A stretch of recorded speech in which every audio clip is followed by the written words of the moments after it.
because my voice should be coming out, and I need confirmation right across the board that my voice is coming out. I know that we are live on all other platforms like IPOB Community Radio. We are live on satellite. We are also live on Radio Biafra app. But I don't know if this new technology we are trialing today is doing the business. That is what I need to know. That is what I need to know. I do not know if it is working or not. I need to know if it is working, please. If it is working, do try to confirm with us. Do try to confirm with us. I need to know if those watching on this very new platform, if everything is okay, because I can't hear anything at all. So I do not know if you're getting it. Yes, Castro, thank you very much. Castro is saying that they can hear me. Castro is saying we can hear you. Therefore, I want this distributed everywhere. People are saying they cannot hear me. I don't know. Some people are saying there is no sound. JOSEPHAT Kennedy is saying there is no sound. I need confirmation, please. I need confirmation, please. If you don't have any data, if you cannot hear my voice, it could mean that you have not completed your name registration or that you do not have any data on your phone, in which case we ask you to go and do something about it.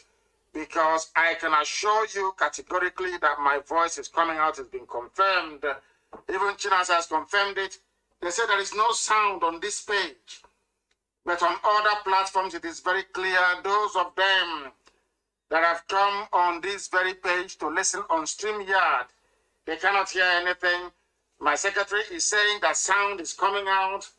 It's coming out loud and clear on IPOB and on FM. Somebody saying it's coming. Those saying they cannot hear anything are those in the zoo. Unbelievable. But not minding, we are proceeding.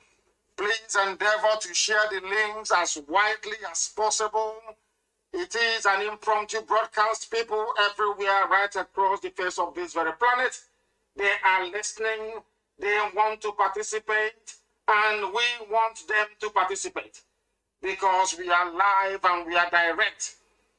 And the whole world is bearing us witness. The whole world is bearing us witness. There is no sound on YouTube or Facebook, only on the app. I don't know what the hell is going on. I have no idea. I have no idea at all what is happening. I don't know. They say they cannot hear me. YouTube channel is good to go. Biafra television is carrying us. Facebook, they say there is Facebook, they say there is no sound. I don't know how to rectify this now. My screen here is not on mute. I have unmuted it, and I do not know what is happening. So I believe that the best thing for us to do will be to try as much as possible to be on as many platforms as possible at the same time. In which case, those of you with Facebook access this evening or wishing to listen to us via Facebook, if at all they will allow us to go in, because what Facebook tends to do these days is they shut us down across all platforms. They shut us down completely across all platforms that we may not be able to broadcast. That is what they are doing, and we are doing all we can in our little way to try and fix this very problem. I do not know why there is no voice coming out, in which case we may have to. The screen I have here in front of me, I have unmuted it. On StreamYard, still there is no voice coming out. There is no voice coming out. I do not know what else we can do about it. I have no idea. Let us try once again to see if we can, as a matter of fact, be able to get this very platform going this evening. This is a live presentation. This is Radio Biafra. We are live and we are direct, and we are trying out new technology because the powers that be, those that want to determine how we reason, are doing their best to make our life a misery. But we are also doing all we can to make sure that they do not succeed. that they do not succeed. We are on YouTube, but I need to know where we are on YouTube. And if where we are on YouTube, people can be able to get what we are doing. Very, very important. Very, very important. Please do bear with us. Do bear with us. Please do bear with us. We are trying all we can to make sure that we fix this very program this evening. Please do bear with us. Do bear with us. We are doing all we can to come to you live and direct as we promised you we would. I do not know if we are live and direct at this precise moment, but what I can say to you is that we are doing all we can to try to rectify this problem. Anybody who understands the way we work, anybody who knows the way we work will know that we are doing all we can to fix this. And we are about to enter our studio, and I need confirmation. I need confirmation to make sure. They said I need to click on add. I have no idea what that means. Click on add, whatever that means. I do not know.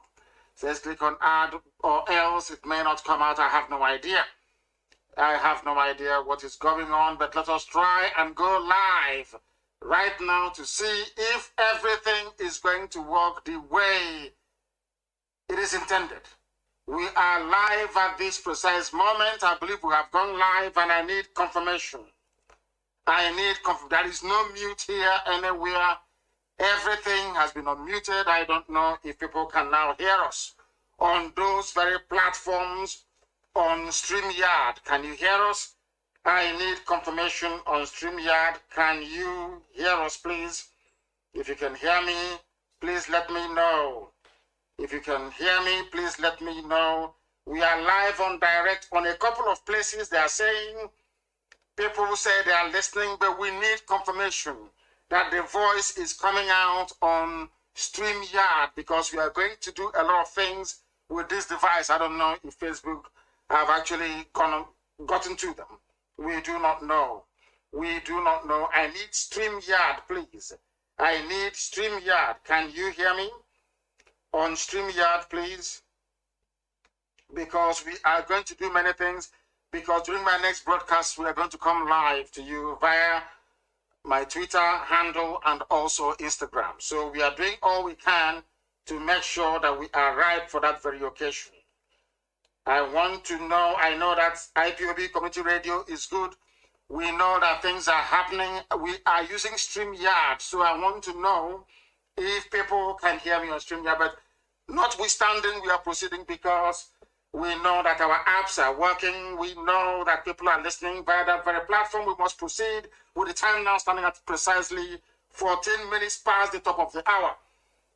This is a Radio Biafra live presentation. My name is Nnamdi Kanus, and I am the leader of the indigenous people of Biafra, and by the very special grace of the Most High Elohim, a servant of the Most High God, we are here to serve you in truth and in every honesty. I lead IPOB, the largest mass movement on the face of this very earth. I direct Radio Biafra and Biafra Television, and we are doing all we can to make sure that our voice is heard all over the world. All over the world. On this very platform of StreamYard, nothing is happening, but we'll try and rectify it next time. But every other place, we are live and we are direct. And I believe even on some platforms on Facebook, I don't know if we are live on Radio Biafra page as well. I don't know what is going on. I don't know what is going on. In other words, we have to disengage from this very platform and then endeavor to try somewhere else. I do sincerely and wholeheartedly apologize for this very delay, so to speak, because it wasn't intended this way. This wasn't what we planned, but that was how it turned out. That was how it turned out. And you cannot believe what is happening this evening. Even the Facebook platform that I wanted to use has gone blank. These people are very, very strange. It has gone blank. Oh, dear me. It has gone blank. University of Radio Biafra is not transmitting. It has gone blank. Unbelievable. Absolutely unbelievable. You need to bear with me because we are trying to rectify this very problem. If we do not fix it this very day, our enemies will think that somehow that they have prevailed. That they have prevailed. And we are saying to them that there is no way they can prevail, because what we are doing is something that Elohim directed us to do. I need confirmation that we can be heard on numerous Facebook platforms. That is what we need to know. Can you hear us on numerous Facebook platforms? I need confirmation, please. I need confirmation before we can proceed. Are we coming out anywhere on Facebook, on this very earth? I want to know. They said the voice is broken. They said the voice is breaking. IPOB Community Radio, that the voice is breaking there as well. They are doing all they can to try to attack us. And we are going to show them that we are more than prepared for this very occasion. The world must hear the truth about what is happening in the damnable Zoological Republic. The world must hear the truth, and that is what they are trying to stop us from doing. And they have failed very, very.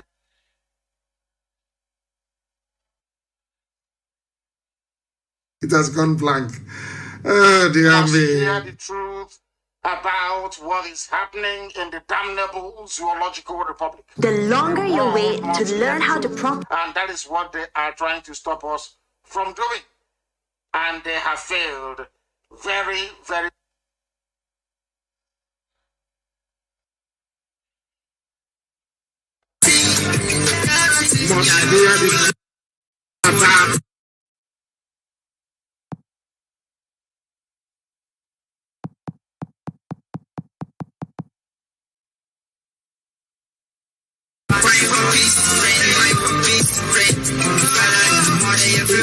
Very important gospel to preach, and that gospel we are going to preach this very evening regardless. They said it is now very good. IPOB Country Radio is very clear. Thank you very much for that.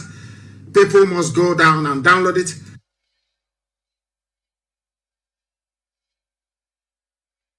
And I'm doing all that I can to make sure that we come out everywhere live this evening. I am trying to do that. Please, you must bear with me. You must try and bear with me. We are coming out also. I can see that there is confirmation. There is some measure of confirmation that we are coming out on Facebook. We are coming out on Facebook, but I also want to go and use a particular, how can I put it? I want to go and use, let us see if it is working. Go and check all those on Facebook. You can go to Aiden Dillon. Go to Aiden Dillon, and we are live on that very platform, I believe. That is Facebook permitting. I can see them turning here. Yes, we are live on Aiden Dillon. Please, China Sanworu and all the rest of them, make sure you share it everywhere. Tuning is fine. People must go and get their apps, please. By the next broadcast, we are going to rectify whatever difficulties that we encountered this evening. Then, and also my new app is out, and we are going to put that also on the market so that everybody will be able to download it. It is, of course, free. Somebody said Obina is listening from the Cameroon, and it is very, very clear. That's what he said, from the Cameroon, and it's very, very clear. If you go to Aiden Dillon, you should be able to watch us on that very platform, and you can go there and share it everywhere else. We must now proceed, and we're going to pray. As it is customary for us on this very platform, we are going to call upon the Most High Elohim to come and take pride of place in our proceedings this very evening, morning, afternoon, or night, or wherever you are. In the whole, should I say, the stress of trying to rectify the problems that we had, I have not been able to greet you. Of course, we know that today is the 4th day of February in the year of the Most High Elohim 2021, and the time now is 21 minutes past 7 p.m. in the blessed land of Biafra. Allow me to say rather belatedly good morning, good afternoon, good evening, and good night to some of you. This is a live presentation and we must pray so that I can preach for you what I have for you, what I have in store for you this very evening. Bioso says Chineke na nke pụrụ ihe niile onye kere mmadụ dị ndụ. Chineke na nke usu niile nke ndị agha. Onye ọ bụ naanị ya na-achọ onye kere ihe niile kere eke mana onweghị onye kere ya. Onye mmụọ na mmadụ na-akpụ isi ala nye. Onye ọ bụ naanị ya ka mbara igwe na-egosi ọrụ aka ya. Onye ọ bụ naanị ya na-azọpụta ndị ya. Onye si na tamanahụ na mkpagbu nke Ijipt wee zọpụta ụmụ ya bụ ndị Israel. Ka sikwa na-arịọ n'ụbọchị nketa eze ndị nsọ ka iwe zọpụta abụrụ gị ụmụ gị bụ ndị Biafra. Ndị tụrụ ugo nna nke ebere dị ngozi site n'aka obodo ekwensu bụ zoo nke Britain kepụtara. Anyị wee na-arịọ ka iwe gbatara anyị ọsọ enyemaka n'ihi na ọ bụ naanị bụ Chineke nna. Anyị anaghị efe arụsị ọ bụla na ka nwe ntụkwasị obi ebe ọ nọ nna nke ebere dị ngozi. Dịka isi wee nye ya n'iwu na ya gị onwe gị bụ Chineke nna eze ebube dị ngozi na mmadụ dị ndụ agaghị enwe chi ọzọ ma tinyere gị. Anyị onwe anyị enweghị chi ọzọ tinyere gị ndị eze ebube dị ngozi. Anyị wee na-arịọ gị nna nke igwe ka iwe etinye obodo ekwensu bụ zoo n'ụzọ ihere, ka iwe etinye ọgba aghara n'etiti ndị iro anyị niile nna nke igwe n'ụbọchị nke taa, ka aka nsi ha wee baa ha ọnụ, ka ha rabụ ndị kum ka ha wee kpagbuo ụmụ gị nna nke igwe. Ndị dị etu a bụ ndị ga-etinye ọgba aghara n'etiti ha. Anyị wee na-arịọ gị eze ebube dị ngozi ka ha na-agbadata ndịda na ọwụwa anyanwụ nke gị mụghị eze ndị nsọ gọziri agọzi, chụghachi ndị iro anyị azụ n'ihere nke onwe ha. Biko bịa ka iwe eme ka ụwa gbaa ha ochu, ma lekwanye onwe anyị bụ ndị nwe ịhụnanya na obi ụtọ n'ime nzọpụta gị. Anyị onwe anyị bụ ndị nwe ezi mmasị ebe nzọpụta gị nọ. Ọ bụ ya mere mgbe niile anyị wee na-abụ ụmụ anyị aha nsọ gị eze ebube dị ngozi. Anyị wee na-agụ ụmụ anyị too Chukwu nna nke dị nsọ na ọ bụ naanị gị ka okwu dịrị onye nwe m na Chineke nna nke bi n'igwe. Anyị wee na-ebuli gị elu wee na-aja gị mma na-asị ma lee nna nke ebere dị ngozi. Anyị bụ ụmụ ogbenye, mgbe ụfọdụ anyị dịka ụmụaka wee na-asa n'afọ ọsọ ọsọ nna nke igwe gbatara anyị ọsọ enyemaka bịa ka igwe zọpụta ndị gị, n'ihi na ọ bụ naanị gị bụ Chukwu okike abịa ma pụrụ m ihe niile. Ọ bụ naanị gị bụ onye nzọpụta, ọ bụ naanị gị bụ onye enyemaka, ọ bụ naanị gị bụ Elohim Adonai El Shaddai. Biko atụfukwala mgbe nara ekele ụtọ na nsọpụrụ na ịja mma site n'ebighị ebi ma ruo n'ebighị ka a na-arịọ gị ise. If you have not brought out your pen and paper, please, may I recommend that you do so immediately. Janjaweed Alamajiri, bring your slate and your chalk, because this evening, once again on this glorious platform, on this very finest university on the face of this very earth, we are going to preach the gospel of restoration of the kingdom of light, the kingdom of heaven upon the face of this very earth. That is what we are going to do, because that is what we have been mandated to do. This evening, we start with a very simple question. Because when it comes to black people, especially in Africa, the best way to be able to tease out their reasoning capacity is to try or start by asking them a simple question.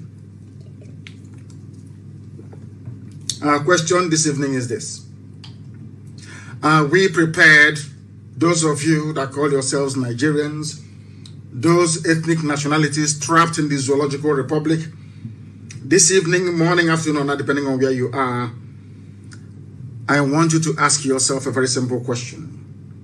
Are you prepared to be honest with yourself? Are we all prepared to be honest with ourselves? Because when this whole thing started, when Chukwukikabiyama determined that IPOB should come, a lot of people in the Zoological Republic were laughing at us. They called us a lot of names. They ridiculed us. That is why when people try to ridicule you, please, please, please, for goodness sake, if you're on the path of righteousness, do not listen to them. That is why they say we are very stubborn. But we are not. What I'm trying to do this evening is maybe, as always, to build a context, to try to, it's called preamble, upon which the rest of the evening is going to rest. What I want to ask this evening to the teeming audience listening to us right across the face of this very planet Earth, including our dear brother from the Cameroon, is this: Are you prepared to be honest with yourself? For once this evening, or should I say for the next 1 or 2 hours, I will ask you to jettison and abandon every grain of envy, of jealousy, and of greed inside you. Try to acknowledge the truth. After this evening, you may continue to, should I say, wallow in your foolish ways, but for this very evening, I want you to be honest for once with yourselves and ask yourself this question: can I be honest with myself this very evening? And now that goes, after asking yourself this question, I now will ask you a general question. What is the cause of the present insecurity in Nigeria? What is the cause of banditry, of insurgency, of a heightened state of kidnapping and armed robbery everywhere? Ask yourself this question. What is the cause of it?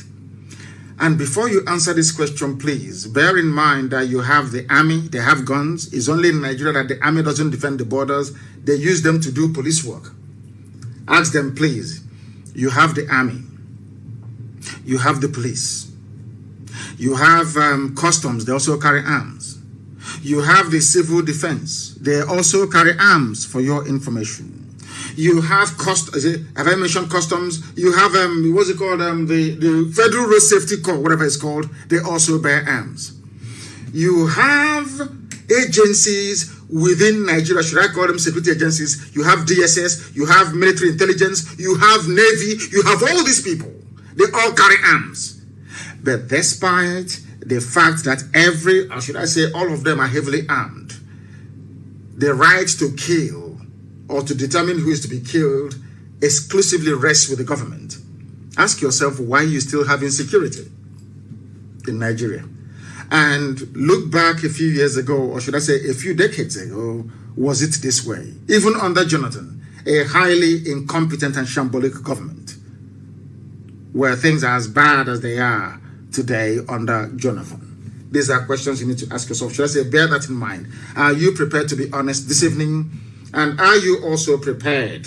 Are you prepared to answer this question? What is the cause of the present insecurity in Nigeria?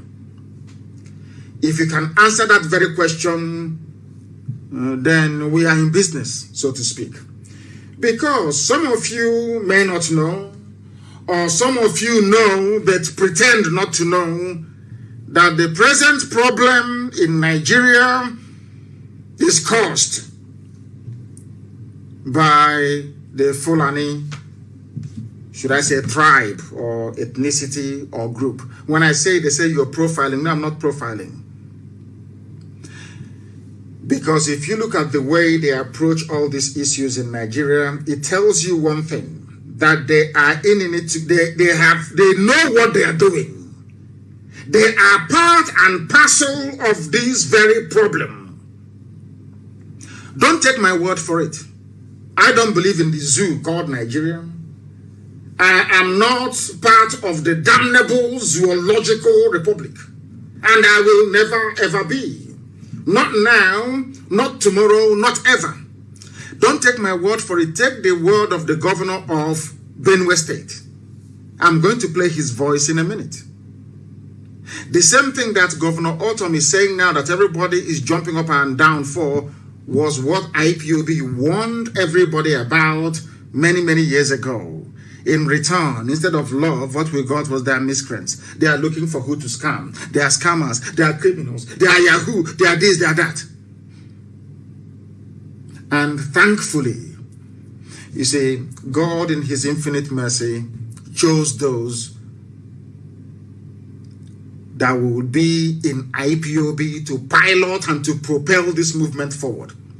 Can you imagine what would have become of everybody had we listened to any of you mouthing your rubbish then? You used to curse us, you insult us, you say every manner of thing to us, but we continued because we believed in the righteousness of what we were doing. That one day, all of you will see that thing that we saw. And today, it has happened, hasn't it? I want you to please very kindly listen to don't take my word for it. Listen to the voice of the Benue State governor, a serving governor in Nigeria. So that when I blame the Fulani, Facebook can understand it. Facebook said I was profiling people, and I said to them, you don't understand what is happening. One day Facebook will tell us that Nazi party or those that belong to Nazi party are not Germans. That's what they're trying to do. That's one day, that's what they'll tell us. Have you heard of any Fulani man rising up to condemn the rape and the killing, the pillaging, the sacking of villages and the land grab going on in the south? All they say to you is try and live peacefully. One Nigeria. Let's not rock the boat. The nation should be one. That's all you hear. Not one word of condemnation. Not one single word of condemnation. Why is it difficult for all of you to understand that the Fulanis have come to conquer, to pillage, and to take your lives over? Look at what is happening in Yoruba land. Can you see what is going on there? Can you observe what has been happening ever since? The young man that came up and is now championing that very cause, there is no castigation from any quarter. Yoruba journalists are queuing behind him, writing about him almost every 30 seconds because, of course, they control the media. No castigation of any sort. Even when the young man appeared to have cast some measure of aspersions on the Oni of Ife, they quickly prevailed upon him to apologize, and he did, and that was the end of it. Can you imagine if such a thing were to happen in the East? Because people from the East are full of greed, envy, and jealousy. Shame should befall all of you. Look at what is happening in Yoruba land. They are campaigning and raising money openly. Nobody has called him a scammer. Nobody has ever said he's a thief, he's a criminal, he's a rogue. No, not at all. Because they understand that to move from one location to another, they need buses, they need transportation, they need fuel. They understand that. There is no envy, there is no greed, there is no jealousy. Nobody, I don't see people in Yoruba land queuing up and saying, oh, that thing he's doing, I can do it as well. Oh. No, they are all queuing up behind him. But in the East, it is a different matter altogether. That is why you people were suffering before God Almighty in heaven determined that IPOB should come. And today we have saved everybody. Without IPOB, what is happening in the West couldn't have happened, you know that for sure. Without IPOB, Governor Autumn cannot stand up to say what he's saying. Because now everybody have seen that there is one immovable, should I say, number in this equation, and that is IPOB. Everybody knows that people may fall to the left or to the right. People may be cajoled into abandoning what they believe in, but they know that the soul, the heart of IPOB is strong. We are not going back, not 1 inch, not 1 iota. They understand it perfectly well. That has now given impetus to people to rise up to speak the truth. That unspeakable truth. The same truth that we were speaking, and they said that IPOB must be proscribed. They tagged us terrorists because we were saying the same thing that people are today saying in Nigeria. Now you know why I love IPOB, and you know why I believe we are better than everybody else. They say he's very arrogant. Why wouldn't I be arrogant? Something that this movement saw nearly 10 years ago. Now you're saying it. Why shouldn't I be arrogant? Why shouldn't I be? I'm a very humble person. And this movement that I lead, they are the most humble people in the world. If you doubt me, ask anybody. You can travel from one country to another. Once you come into that country, you say, I am looking for IPOB national coordinator, and your problems are solved. You don't understand that? We built a global family. And my happiness today is that they are unmovable. You cannot move them. I read rather very amusingly that my dear friends and brothers from my brethren from Oduduwa land, the Yorubas, that they are rising up to raise money for the young man, and I was very, very happy. And they said they want to raise for him 51 million naira. And they raised 4 million in, I think, in less than an hour. And I want them to go on and give him more because he will need it in the coming weeks and months. And I saw people jumping up. And, you know, after I read that very article, I had, please, you must forgive me this evening. I'm going to preach. But I want to talk about this IPOB so people can understand it very well.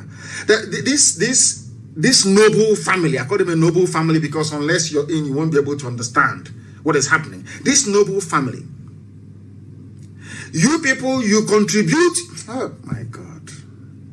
That is why I pray for you 7 times every day.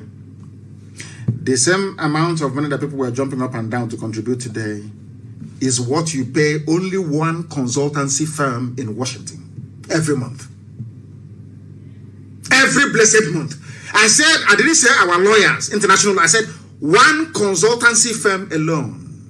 The people that contribute this very money, you don't know them. Some of them do, and they say, don't even mention my name. I don't want to be known. They are all IPOB. That is the money we pay to our consultants in Capitol Hill, in Washington, every month. And that made me realize that there is something special about IPOB. Too special. And no wonder, not everybody is worthy to be part of it. That is why sometimes if you allow demon or evil spirit to get into you, you leave IPOB. How you leave, you won't know. Because God Almighty in heaven set up IPOB with a very puritanical, should I say, mindset. Unless you're clean, you cannot be in IPOB. You can't be. One day I heard that I can say, what will drive you away from IPOB, you wouldn't know. You will just wake up one morning and say you're going. Because you're not clean enough. You're not pure enough. That is the reason why we won the argument in the zoo. It is no longer in doubt that IPOB, all these years, they have been right. All these years, they have been right. All these years. Now you understand it, don't you? That we are the chosen children of God Almighty in heaven. We are the children of light. We are always right. Of course, we are human. We are fallible. We all know that. We are mortals. But in the main, we get it right all the time. And I don't think that Nigeria is giving us enough credit for the wonderful work that IPOB did for everybody. We bore the brunt of everything. IPOB is like Jesus Christ. They crucified us in order for others to have life. Crucifixion. Suffering, pain. The tagging of terrorism, the invasion after invasion, the massacre after massacre. Mbo, Aba, Igbocha, everywhere they were killing us. The same people that were laughing at us when they were killing us, they are now the ones saying, oh, they are right all along. But of course, you know, Yoruba journalism, shame won't allow them to say that IPOB has been right all these years. And to say sorry, to apologize to IPOB. Now, do you understand it? That is why they're chasing us all over the place. They gave money to Facebook to say, don't allow them to broadcast. They're educating people. Do you know they were blaming me for all the things that were happening in Oyo and in Ogun? They said I was the one that set it up, and heaven knows, I don't know the brave young man. I don't know him. And anybody who thinks that the Yorubas can be subdued or subjugated, they are dreaming. Because Yoruba won't allow that to happen. Not minding that they lost Kwara under some very fishy circumstance. But you will never hear a Yoruba man from Kogi say, oh, I'm Yoruba Kogi. I'm not Yoruba. I'm not from Ife. Even in Kwara State, where they have an emir of Ilorin, you cannot have a Yoruba man from Kwara State saying, I'm not Yoruba. But you have somebody from Ahaba, not Asaba, Ahaba, Habimeni, across the river. Somebody from Onichubo. Somebody from Ukwane. Somebody from Umunede. Umu, which means children. Umunede. Somebody from a place called Igbo Akari. You say, I'm not here, man. I'm not Igbo. Somebody answering Wike will say, I'm not Igbo. I want the world to understand the hurdles and the obstacles that IPOB had to overcome to get where we are today. We are still dealing with the most difficult, idiotic race on this earth, the Igbo race. Difficult to a fault, difficult for no reason sometimes. Have you ever heard anybody say, even Fulani and Hausa will say, oh, we're Hausa Fulani? That was in those days. Have you ever heard anybody say, hey, I'm Fulani, I don't mix with the Hausa. These are Igbo people, Igbo, IGBO. The only people on this earth that will reject the identity. That tells you how difficult they are. And when you ponder how difficult these people are, and how far IPOB has come in terms of the progress we have made, not only have we not united the entire Igbo family, we have united the, let me call it Igbo family anyway. Because Ibibio means little Igbo, that's what it means. If you go to Google, they will tell you Ijo is related to Igbo. This Ijo is some of those fools who yapping rubbish. They're from Arochukwu. They are from Arochukwu. Talking rubbish. From Arochukwu. We don't want to mix with them. The only people that, hey, we have suffered, I'm telling you the truth. We have suffered. My God, the pain is too much. Almost unbearable.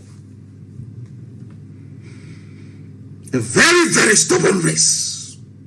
To get them to where we are today, where they have now accepted that IPOB, that these people are going to redeem them. The redeemer is IPOB and Eastern Security Network. Now they don't. Even to come out and say, oh, we are, in fact, some of them are confessing off camera, in secret. To come and say, oh, we got it wrong. We never knew you people, we are right. They find it difficult to say. How do you know that? How do you even begin to imagine how right we've been on along? See how I never knew that my Yoruba friends and brothers were waiting for somebody like Nnamdi Kanus to emerge from the West. That's why they were attacking us, so because they had nobody like us in their own area. They are journalists, not ordinary people. That was why they were attacking us. They had no Nnamdi Kanus in Yoruba land. As soon as one came up, you can see the way they eulogize him every day. We now have our own. Do you see it? Let me tell you or prove to you how right IPOB has been all along. Out of greed, envy, jealousy, when you see the truth, you bypass the truth. You lie to yourselves. You deceive yourselves. You want to make yourselves feel good. But you know the truth. And that is why the Bible says that the truth shall set you free. Do you know the reason why people are now clamoring and speaking up openly or speaking out openly against Fulani Janjaweedism? Because they want freedom. And for you to get that freedom, you must speak the truth. That is why the Bible leads us to believe, or led us to believe, that for ye shall know the truth, and the truth will set you free.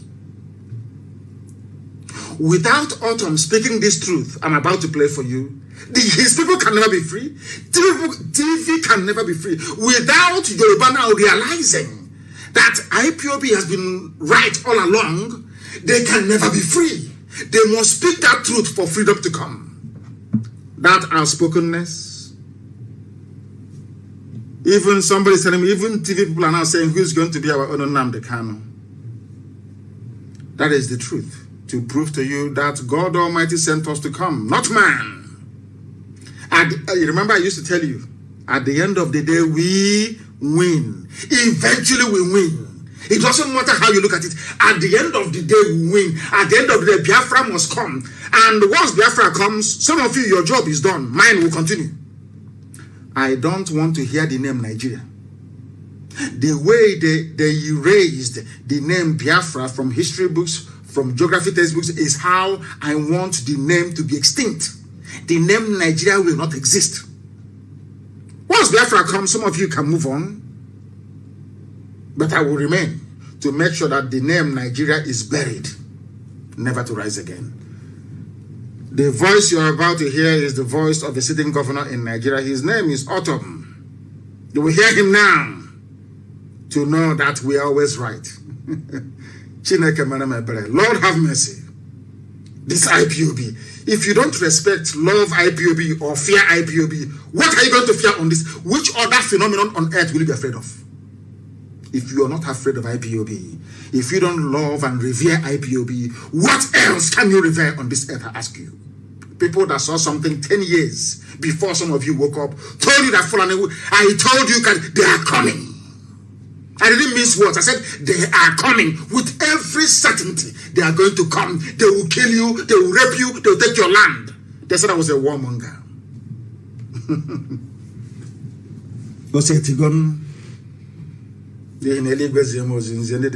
All I'm giving you is gospel from heaven. Anything I tell you comes to pass. Once I pronounce it, it comes to pass. It's a gift from God Almighty in heaven, not man. That's why I tell you with every degree of certainty and assuredness that Biafra will come sooner than you expect it. Now listen, please. I want you to listen. Where has it gone to?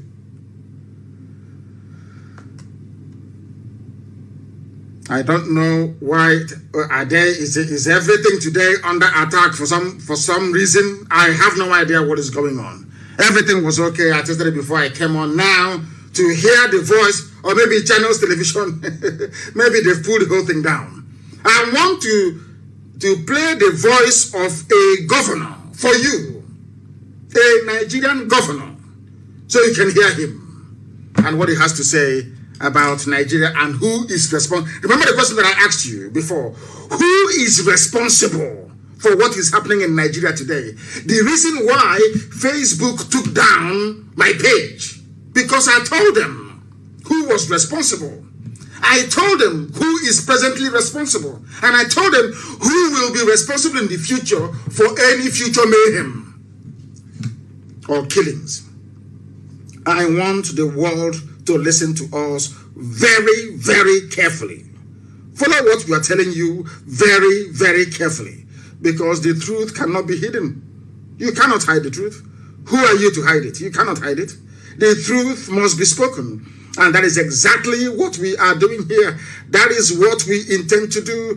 That is what we are going to continue doing until the end of time. Because some of you do not understand what the zoo has in store for you. You don't understand. Listen. The federal government, presidency must act fast, because time is going. Yes. From north, west, northeast, north central, southwest, southeast, south. There is general insecurity. There is general insecurity all across Nigeria. He mentioned every zone. And who are the people responsible for that insecurity? That is the truth that your average Nigerian is running away from. Your average Nigerian runs away from the truth. We are asking them, who is the bandits here, headsmen there? Who are those people? You can't answer that question, can you? If you ask, your Facebook will block you. Listen. And this is being prepared by herdsmen. I want to repeat again. I have made it a petition to the presidency and to all security agencies before. Yes. That if they want peace, Mayor Tiala must be arrested. What? These are people who have owned up. They have taken responsibility. That they have killed the man, they rape. Yes. And do all sorts of atrocities. Yes. Full on Mayor Tiala. Their leadership is in Abuja. This is the same Mayor Tiala, listen. The same Mayor Tiala working with Obiano in Anambra. The same Mayor Tiala working with Ipazu. And when we say these things, oh, you're insulting your leaders, your governors. Why won't I insult you if you're working with a rapist, you're working with a kidnapper, you're working with a bandit? Miet Yala came out openly to say, we are the bandits. And people keep pretending. The same Miet Yala, listen carefully, that your so-called presidency said that there are legitimate stakeholders in the governance of Nigeria, a terrorist group. Now, Governor Autumn quite cleverly matched. I'm going to go back to him in a minute. I'll go back to Autumn in just a second. What are these? No. Let me go back a little bit. What are the sins of these people? What did Miet Yala do? Who are the people responsible for all these crimes? Let's hear it again. Listen. And the federal government, presidency act fast. Because time is going. Listen. From north, west, northeast, north central, southwest, southeast, south. There is general insecurity. Yes. And this is being propelled by headsmen. Who are the headsmen of Fulani International? People, the same people they say give your land to. Give the same people that all Jews or Carlo gave land to Atlopa. They are the ones propelling this insecurity right across the board. Everywhere you go to, they say, who are the people causing it? They say headsmen. Who are the headsmen? Fulani, because they said that is their way of life. Moving cattle from place to place, killing people, raping them, and cutting them up into pieces. When I say these things that are obvious truth, Facebook will take offense because they've collected money from the zoo to try to cover up what is in essence the truth. These days, in this world we live in now, people prefer to excuse abomination after abomination, evil after evil. Nobody wants to speak the truth anymore. That was why they removed Trump. Once you speak the truth in this world, you're gone. You're no longer politically correct. Where Satan found this power to be destroying good people, I do not know. You can hear him. Who are the ones committing and perpetrating all these crimes? They are Fulani. They are Fulani. Very clean and clear. Fulani headsmen. Now they said, do not stereotype. Don't aggregate people. Don't profile them. And I said, okay, I won't profile you. If it is not a grand design by the entire Fulani Caliphate, or should I say Sokoto Caliphate, well, why is it that they do not come out to categorically condemn what is happening? Never. They have never said, we are appalled at what is going on. Never. Never. Listen, please. I want to repeat again. I repeat. I made it a petition to the presidency and to all security agencies before that if they want peace, Miet Yala must be arrested. Miet Yala. These are people who have owned up. They are the ones on the government of Nigeria. Responsibility. Yes. That they have killed, they maimed, they raped, and do all sorts of atrocities. And yet their leadership is in Abuja, and nobody is confronting them. Their leadership is where? This is a governor. He sits on the National Executive Council meeting. He is privy to some intel that I do not have. He is privy to some intelligence that I do not have. He's a serving governor of a state in Nigeria. He's telling you those who are responsible. And they are in Abuja. They are in the presidency. You have a band of terrorists. As you're so-called, because of course Buhari is dead. Everybody knows that, unless you're a fool. The reason why they're covering it up is because the same Anyuku, the same Ekuro, the same jealousy, the same greed, the same envy. If we say that Buhari is dead, then IPOB will take all the credit. That is the only reason. Stop it. There is no other reason on this earth. For your average Yoruba journalist, it is better for everybody to die than to get up and concede that IPOB Nnamdi has been right all along. They can never do it. Everybody knows Buhari now. If he was alive, this nonsense wouldn't be happening. You all know that. At least he will say something. You know that very well. What you have is a docile, imbecilic presidency. Who are those in your presidency? They are Miet Yala, according to a governor of a state. Not IPOB, not a Biafran, not from Middle Belt, TV people. If not for TV anyway, the whole of Middle Belt would have been gone by now. Because at least they are strong. They refuse to speak Hausa.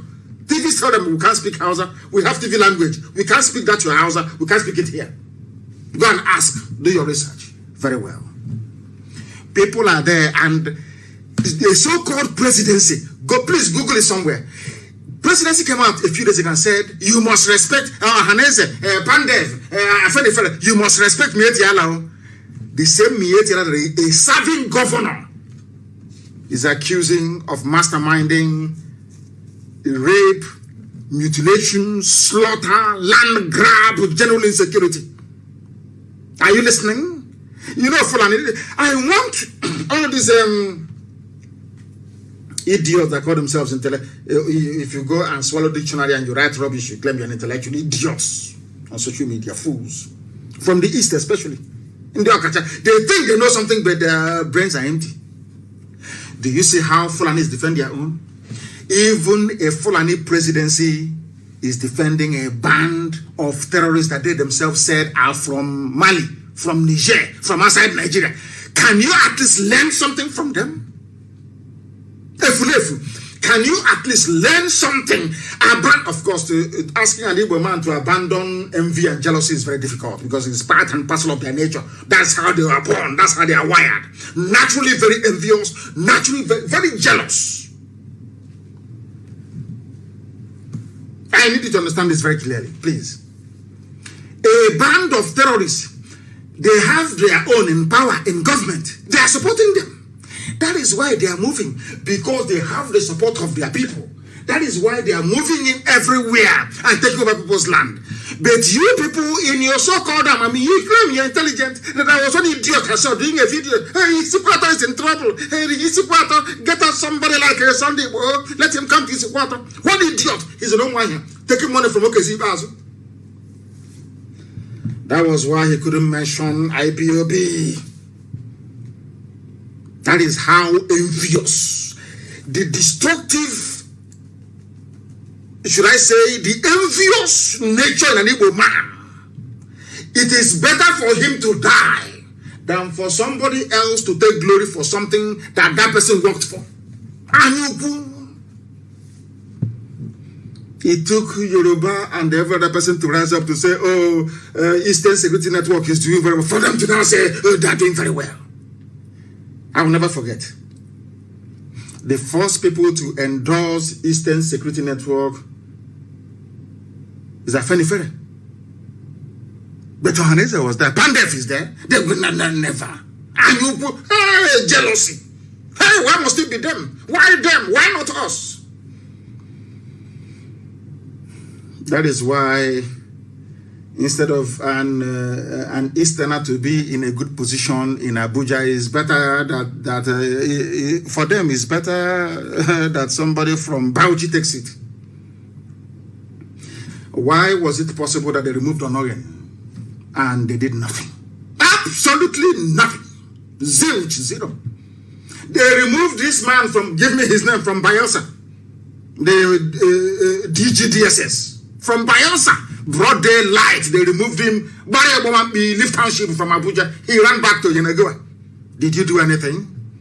All of you, in your stupidity, you don't know that once you are fragmented, once you say, oh, I'm Igbo, I'm Igbo Delta, I'm Igbo from the river, I'm Igbo from the sea, it makes it easier for your enemies to pick all of you off one after the other.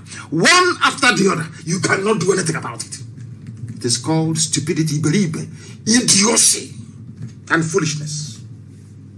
Fulani, even if they are killing you, they band together and they defend that murderer and that rapist. Even you people to defend those who are fighting the just cause for you is difficult. And I'm wondering what type of God made you? What type of evil made you people? Are you that evil? Are you that bad? Are you that satanic?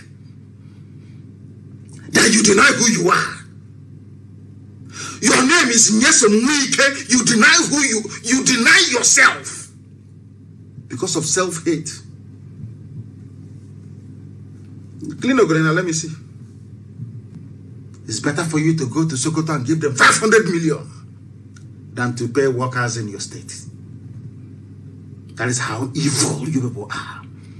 I don't know the type of God that made you. I don't know where that thing came from that made you people. Learn something from Yoruba. Learn from them. Learn something from Fulani. A whole presidency will come out and defend murderers and rapists.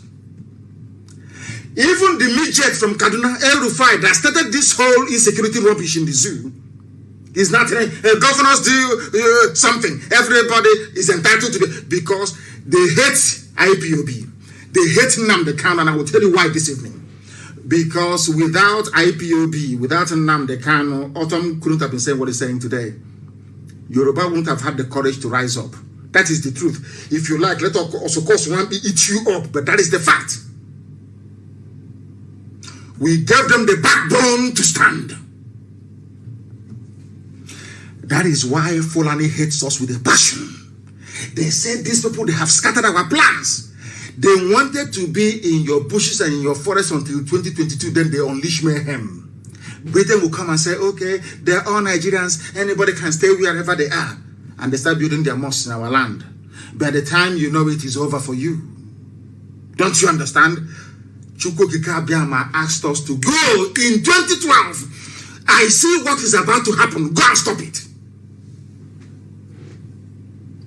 That's why we are here today. And we have stopped it. Let us listen to the governor once again. Listen carefully, please. These people are arrested. When I talk, I was being castigated. The same way they castigated IPOB. Has IPOB killed anybody? I'm asking you a question. But the people that are killing, that is why I can forgive anybody in life. But you see, Yoruba journalists, I'm saying it clearly. I can never forgive them. Because Yoruba has what is called the media preponderance. They control the media. Evil will be happening in the East. Yoruba will not write about it. I can't understand why. I don't know why. I don't know where I don't know what we are dragging. What are we, Yoruba journalists, what is it that you're dragging with Biafrans? That when evil is happening, when this government is perpetrating evil in the East, you don't write about it. Nothing. A little boy was killed yesterday. Yoruba never wrote nothing. They can't write about it. I don't know what is wrong with them. I can forgive anybody in this life, including Lucifer. But you see, Yoruba journalists, my God in heaven, the way they wrote, proscribe IPOB, what they're saying on the radio, proscribe. But the same people cannot write out of fear. Oh, Judge they cannot write about Mietiala. We are the ones fighting Mietiala. If not that God made it possible for this young man to rise up. We are the ones fighting Mietiala.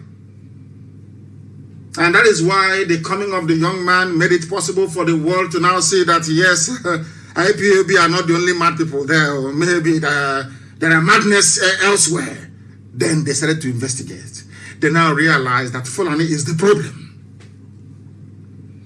Now you see it. People committing rape and murder, they are part of the presidency. Obiano stood up and idiotically opened his mouth and said, they are part of my government. But the same Obiano asked the army to kill his own people, IPOB, young people at Mbo. I don't know how people want to. Sometimes I explain this and I'm thinking people don't quite understand what we are saying. Is it that you don't understand what I'm saying or what? This is a governor. They always castigate you because once you speak the truth in Nigeria, they castigate you. They call you all sorts of names. They want to ridicule you. They want to make you look irrelevant. They never knew they were going to meet IPOB. You were not going anywhere. The harder they come, the harder they fall. We keep marching. They never knew that we would come. They thought somehow he will be like Waswike, give him a few pounds there. He will start building hotels. He will start pricing cement, molding block. That's what they thought. Some said, oh, he's looking for fame. He wants attention. I kept laughing at the idiots. And I will say to the men around me that they don't know who we are. They have no clue who we are. They don't know why we were born. They thought we were born to start all this primitive accumulation of wealth like hungry people. I'm not hungry. I never grew up in a hungry home. I had everything. My father sent me abroad to go and study. So I can't, when I look at all these idiots, I feel sorry for them. Small money given to you to fight for the freedom of your people, you started building hotels and hostel. Poverty. Oh dear me. We have suffered IPOB, I'm telling you. We had to fight rejection even amongst our own people, those you're saving. For many years, we overcame that. We now went outside to preach this very gospel. Today it is resonating everywhere, even with the governor of Benue. Listen. Nothing bad that was not said against me. I am this and that. But the reality is here. It is not just happening to Benue State today. It is happening to the entire country. Why is the federal government being silent about this Fulani men? When will the federal government come out? What did Autumn say, Governor Autumn? Fulani men. Facebook, are you hearing? Fulani men. That is a governor in Nigeria. Not an Igbo man. Not a Biafran. These are the people that fought the war against Biafra. He's saying Fulani men. And Igbo Efulefu. Umokoko, are you listening? Do you see how the government is defending their own people? And not that they're defending them to maybe go to school or do whatever. No. Everything they do is in your face. One Fulani IG goes, another Fulani IG comes in your face.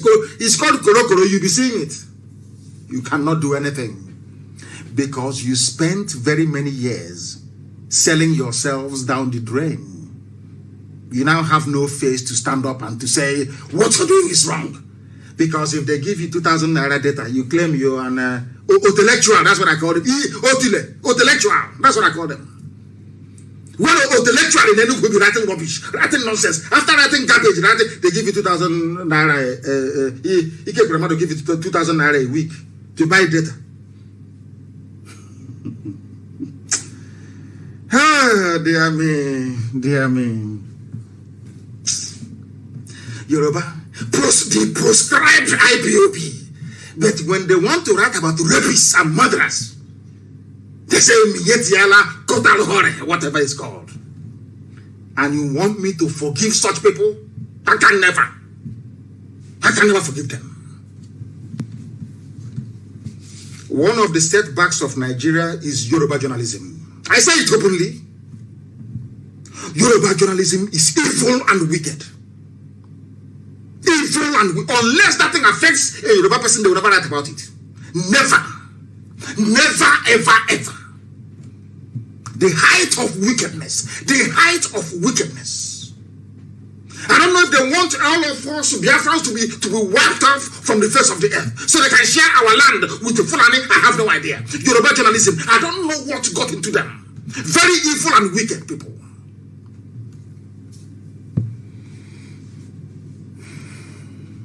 Very wicked.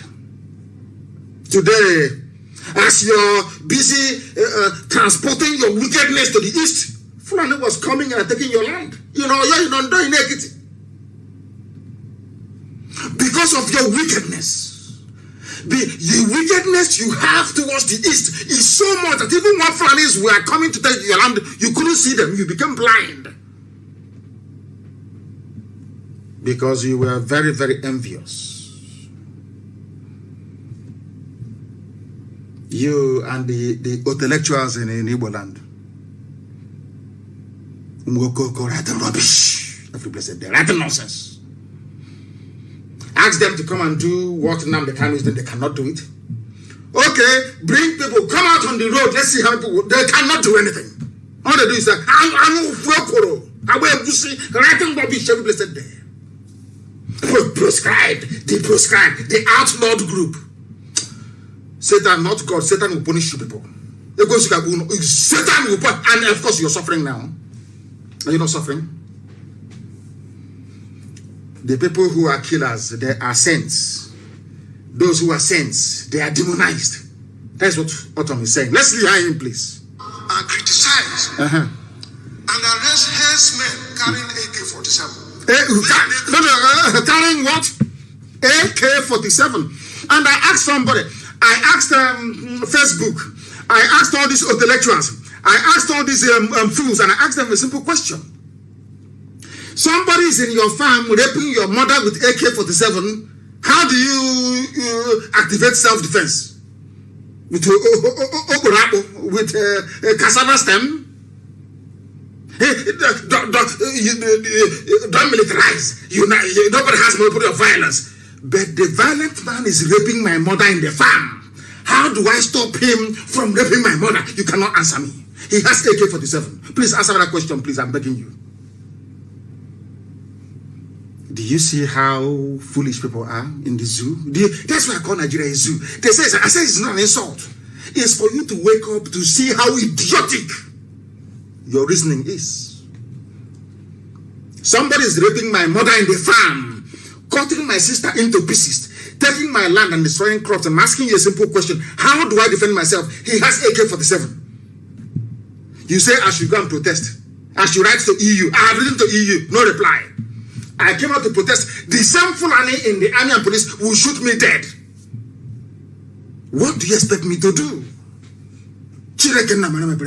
What do you expect me to do under such circumstance? It's a simple question that they cannot answer me. Nobody. If you go to editors' offices, be it this day in Abuja or the Tribune, they are shaking. Once they see Alhaji, they start shaking. Once they hear about IPOB, everybody grows wings. Prescribed. They prescribed. What did IPOB do that you prescribed IPOB? Because Fulani and Britain told them the only obstacle to your march to the sea, you see the east. That is where your problem lies, not the west. It's the east. Subdue them. They said, subdue them, arrest them, kill them. Britain said, we are here. Nobody will hear your case in ICC. It's Britain that is defending Fulani. Britain is defending them.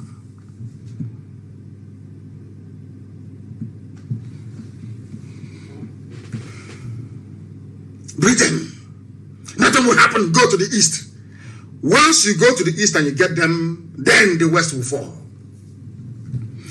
They never knew how resilient we were. That very day they came to kill me, and I survived. That assassination was the day their plans ended. They knew they were in trouble. They knew it. They of course, you know. The native doctor doing just for them told them that that's the end of you. Since you went to his house and you couldn't kill him, no, that's the end. Yoruba journalists saw the video of the storming of my house. They saw the dead bodies of young men. They saw the carcass of my dog, Jack. They saw everything. Yoruba journalists still, some people are born evil, you know. They still talk about IPOB as a proscribed group, people you came to kill. After killing them, you went back and you tagged them terrorists, whereas you are the terrorist. After that very incident, I hated black people, to be honest with you. That was the day I knew that black people are poor all over the world because of our wickedness. There is a particular brand of wickedness in a black man that you cannot fathom. I say it in Yoruba journalists. Yoruba journalists are evil, beyond evil. Evil. Look at the way they're serenading their own. They're selling him, marketing him their own because it's their own. Why do you think NSAS failed? NSAS failed because Yoruba journalists could not stand for Nnamdi to lead the revolution against the Zoo state. That's their only problem, nothing else.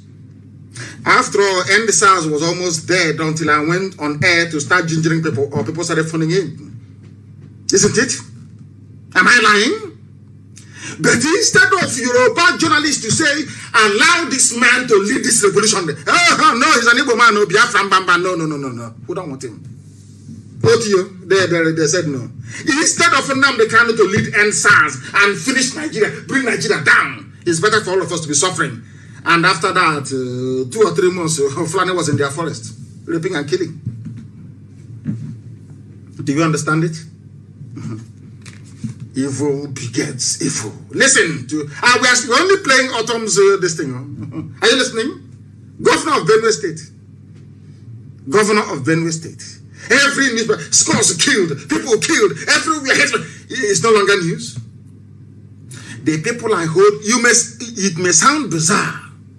The people that could have educated everybody to understand the dangers of Janjaweedism was Yoruba media. They control the media everywhere. They used to give money to John Momo of Channels Television, former information minister. Didn't they? To be peddling their lies. IPOB, they thought they could demonize us. Do to me what they did to Ojukwu. Demonize Biafra, demonize. Nobody ever knew Ojukwu went to Abuja to go and negotiate restructuring. Nobody knew. He's a rebel, secessionist. And I kept asking them, secede from who? From what? We were here before the white man came. Are you mad? Yoruba journalists, repent. Yoruba journalists, you people are the problem. You people gave Fulani Mietiara the impetus to be doing what they're doing. Because you failed to publish the truth. You failed to tell people the truth. That is a fact. Let us hear Autumn and proceed. Are we second citizens in this country? He's asking, Governor. What gives Fulani man superior to any other person? Are you Fulani man, a governor, Fulani man, he is calling them Fulani people. They are nothing. They are not particularly bright. They are not highly educated. The only thing is that Britain chose them. Because Britain will never choose a bright race. Never, ever, ever. I would have read in England. Sorry, in Britain, so to speak. I think it was in Glasgow or thereabout. In Edinburgh, I don't know. Once you're smart, Britain will say no. Britain created Nigeria to make it possible for them to control Africa. They thought the idiots they were grooming would control Africa. And through those fools, Britain can now control Africa, but it failed, woefully. Because they know that Fulani cannot do anything. They are not. Are they bright? You're bright, and in the 21st century, you're moving cattle from place to place like a deranged lunatic. Unbelievable. Unbelievable. I have spoken grammar like some people. Deranged lunatic, the same sentence. And I say, hey, intellectual. That's how they write. You think they have something upstairs? Nothing. Empty. Moving cattle from place to place like demented monsters. These are the people you gave your country to run for you. He's a general. He's a no-nonsense general. Writing rubbish. Why, dear me? Autumn, please finish. Let us go and preach. I'm not their slave. A Benue man is not a slave to any Fulani man in this country. And so federal government must do this. At a point in time, the federal government came out with a policy through the police that even those with license, then guns, double barrel and pump action should surrender to police. How many times have the presidency come out to condemn that Fulani men are carrying AK-47 all over the place? They want you to give them your own den guns, but they have AK-47 to take over your land and to rape your mothers in front of you. And after seeing all of these things, a human being born by a woman will stand up and condemn IPOB. I don't understand it. A child was shot dead yesterday, coming back from school. In our mama, Afo. Did Yoruba cover it? Did Yoruba journalists cover it? They will come to you, oh, surrender your guns, give it to the police. We don't want a problem, insurgency, give it to the police. But Fulani has AK-47, with which they have been raping and maiming people. Why don't you ask them to submit their own guns? No one can answer that question. Zoological Republic. Let me leave out on what he's saying is self-evident. It is the truth that is self-evident. Unbelievable. damnable zoological republic. They never ever speak the truth. When the dust settles down and I will grant an interview to a frontline media house all over, they'll ask me, what do you think is responsible for what transpired in Nigeria? I will say Yoruba media. Yoruba media and the culture of brown envelopism. Very, very sad indeed. We are live and we are direct on the whole world. That's just the governor of a state in Nigeria telling you what IPOB has been saying from day one. And they said we are they're looking for that 10th cost trouble in the polity. They are hitting up the polity. Grammar.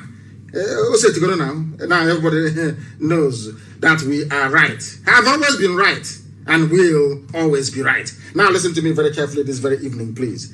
Morning, afternoon, depending on where you are. Having dealt with autumn, having established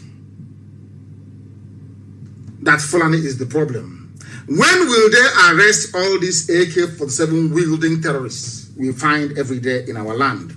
And again, to the intellectuals and the fulefus in the East, I want to ask you a very simple question, please. Why was it that Sheikh Gumi had to go to the forest to go and see his people, so to speak? Why did he go to the forest to go and see them? I'm asking you a simple question. Why did he go to the forest to go and see them? Why? Can anybody answer that very question? Nobody can. But Sheikh Gumi went to the forest to go and see bandits. And not only that, they weren't even remorseful. They came out openly to say that they can burn Nigeria down. Nobody arrested them. The presidency didn't come out to say, oh, we must arrest him. He's setting up the polity. No, not at all. Islamic cleric Sheikh Gumi meets over 500 bandits. They know where the bandits are in the forest. Did Air Force go there to bomb them? But they were in Olo, hovering to bomb children. And you want me to live in a country with such entrenched injustice? Sheikh Gumi went into the forest. I'm telling you from the Zoo newspaper what they wrote. Now listen, the bandits are said to be those terrorizing Shinkafi local government area of the state. The bandits are said to be those who terrorizing, listen, Shinkafi local government area of the state. The meeting was in continuation of the peace moves by Gumi. These are bandits. They kill, they rape, they kidnap, they extort, they murder, they torture people. They went for a peace meeting with killers. I went for a peace meeting with Southeast governors in 2017. I wasn't a killer. I came out of, I just was granted bail from illegal detention, so to speak. I did nothing. I killed nobody. I was only broadcasting my right to free speech and expression. The governor said I was a troublemaker. I should come and see them. I went to go and see the governors. After discussing with them, they did not ask me to drop my arms. They didn't say, you have weapons, drop it, nothing. They still called the army to come to my house to kill me. The same governors. But these are Fulani people with guns, AK-47. Fulani clerics are going to see them inside the forest, which means that somebody knows where they are. The Air Force knows where they are. If they want to bomb them, they can bomb them, but they never did. But they came to my house with 2 fighter jets, 4 helicopter gunships, and a full battalion on the ground to invade my compound. I wasn't armed. I did nothing to them. Nothing. They came to kill me. As a result, I lost my father and my mother. And on the 14th of this very month, I'll be doing the 1-year anniversary of the burial of my parents. Of course, the Sunday, if I don't know when 14th is, if 14th is in the next 10 days, so to speak. And it will be a very good anniversary because it will coincide with the hunt of Janjaweed in our land. Yes, in fact, it's on Sunday. 14th is on a Sunday. There'll be a memorial service for my parents, of course, in my village. My parents died as a result of it. They not only killed my men, they killed my mother and they killed my father as a result of it. Now you know why we can never stop. Now you understand why. Their own people go to the forest to go and see them. These are bandits, these are killers, these are murderers. Nobody is complaining. Nobody. And if Sheikh Gumi knows where they are, why don't the Air Force or DSS know where they are?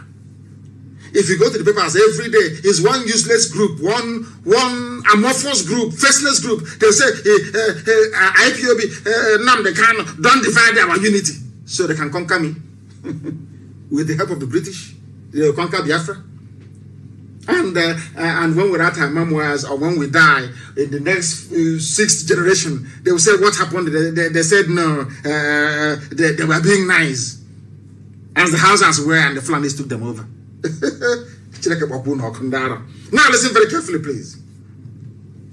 Speaking during the meeting, top armed commanders, they go to meeting with their AK-47. Have you seen them? When they go to meet their governors with AK-47, whereas in the East, the mere fact that somebody is an IPOB family member. Osaba, do you understand it now? Do you see how foolish people are? You cannot say an IPOB. I don't want to identify with IPOB in the open, but in the North, their own Fulani bandits, they take their AK-47 to government house to go and have meetings. They meet them in their hideouts to have meetings. The Sheikh Gumi said they should kill them. But in the East, your governor, your traditional ruler will be the one asking them, come and kill them, I know where they are. You see me, people, informants will be everywhere. You see why they are ruling you? It's not magic. It's not rocket science. Because they cooperate, they are together. They know what they are doing. They are all killers, they are all murderers. Now listen. The top commanders of the group who were all armed, Kachala Tuji of Shinkafi and Kachala Muhammad, but they don't even know their names. But DSS won't go there. No. DSS only come to the south. And we are all clapping. DSS, they are here. DSS, Army Patrol, Joint Task Force Patrol. But their own bandits are in the forest, having fun. As a result, they said that thousands of youths do not have anything they are doing. There is no means of livelihood because they impoverished all of you. In 1960, at independence, Azikiwe and Awolowo begged the Sultan of Sokoto, Ahmadu Bello, please allow these your people to go to school. They said no. Only few families will go to school. The rest will remain impoverished. That is how they control you. So when you go to the mosque on a Friday, the imam will tell you who to vote for, who to kill, which shop to burn down, and you go and you do exactly that. Now they have risen. You know that God has a way of fighting for his children. Everything happening in Nigeria today is punishment from God for the role that these Nigerians played during the war against Biafra. I say it openly. And it will continue. It will continue until exactly 5.5 million people will die in Nigeria for what they did to Biafrans, because we did nothing to them. Absolutely nothing. They wanted to wipe us out from the face of this very earth with the help of the British. But God intervened. That's why we're still alive today. If not, our race will no longer exist. That was when they planted, they sowed the seeds of division in us. Somebody from Ahaba will say, I'm not Igbo. You're from Onitsha. In Delta, you say you're not Igbo. Huh? Hey, Chineke Nnamdi. I don't know what type of God made us, And now we are suffering, isn't it? Ask yourself, why was it that the entire East couldn't raise up a security network until we came? They couldn't do it. They were afraid of the North, of their masters. They couldn't do it. And having found the courage to, if not for ESN, do you think that what is happening, do you think that Yoruba will have the courage to go and sack Fulanis from their forests? I'm asking you a question. If not for ESN. After all, there was a Moteku there before. But it was when ESN came, they knew we meant, we don't listen to Anya was we don't hear all this useless gossip and side talk is rubbish to us. We continue with our mission. And that is why we always win. They know where their own bandits are, but they cannot bomb them. But they come with the helicopter to bomb all. And yesterday they killed a boy there. And of course, vengeance is coming. And you will come and you will hear it in the same vicinity. Because if you kill us, we'll revenge. You don't know that? It will happen now. You hear the story. It's not everything that we'll be talking about all the time. Not everything we're talking about all the time. They know where the bandits are, but in the southeast, the zoo soldiers went to Olu to kill members of Eastern Security Network who are protecting the villages against Fulani herdsmen. Have you heard of such rubbish before? No, of course, only in the zoo. Only in the zoo. Only in the zoo. Zoological Republic. And the people don't know the mess they're in. I want to read you a story that is very, very sad. I'm telling you. The decomposing body of kidnapped Edo prince was found. I'll tell you his story. The decomposing body of Atlanta-based Prince Elonio Dennis Abuda who was kidnapped in Edo on January 30th, 2021, has been discovered in the forest. Who killed him? Fulani. A top security chief who spoke in confidence authoritatively confirmed the discovery. He came from Atlanta in Georgia in America. Now he's dead. Why is he dead? Because he's a Nigerian. Do you hear that somebody went from America to Cameroon, went from America to Ghana, went from America to Benin Republic, went from America to Liberia, and was kidnapped and killed? It's only in the zoo. And somebody will wake up tomorrow morning and tell you, let us work for unity of one Nigeria. Very sad indeed. He's dead, he's gone. Who killed him? Fulani kidnappers and headsmen along Ore Bini Expressway. ESN can go there to clear them, but once we go there and say, oh, they want to expand, they want to replicate the march to Lagos of 1967. We don't want them here. But Fulanis are there killing you and raping you. So when that time they used to tell you that, oh, you are different, you are Midwest, you are Bendel, you are God knows what the South. All Fulani was doing is to divide you, keep dividing you. They divide you to conquer you. That was something that Britain taught them. And British military intelligence officers are in Abuja right now. I'm speaking to you, advising them on how to conquer you. British intelligence, they're in Abuja right now, telling Fulani how to conquer you. Because Britain feels that if they conquer all of us, the oil will be more or less, if they were taking 100 barrels for free before, they'll start taking 200 barrels. You don't know that?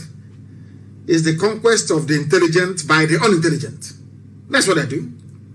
That is what they have to do, and if you don't take time, it will overrun you. Look at what Yoruba newspapers are doing for their people. Compare that with BBC. Look at BBC. Rejoicing that I was removed from Facebook. BBC, they were rejoicing.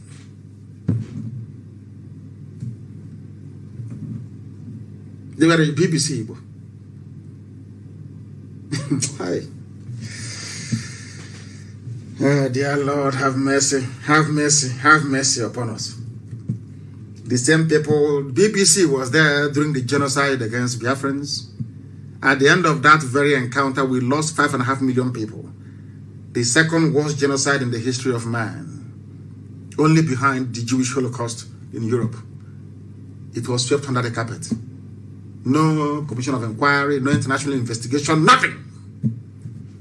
BBC made sure that nothing of that sort happened. I don't know. People are discussing all over the place that Fulanis were being given eviction order by Governor Akeredolu and others to leave the state. He asked them to leave the forest. He didn't ask Fulanis to leave the Yoruba land. No, it is those murderers in the forest to leave.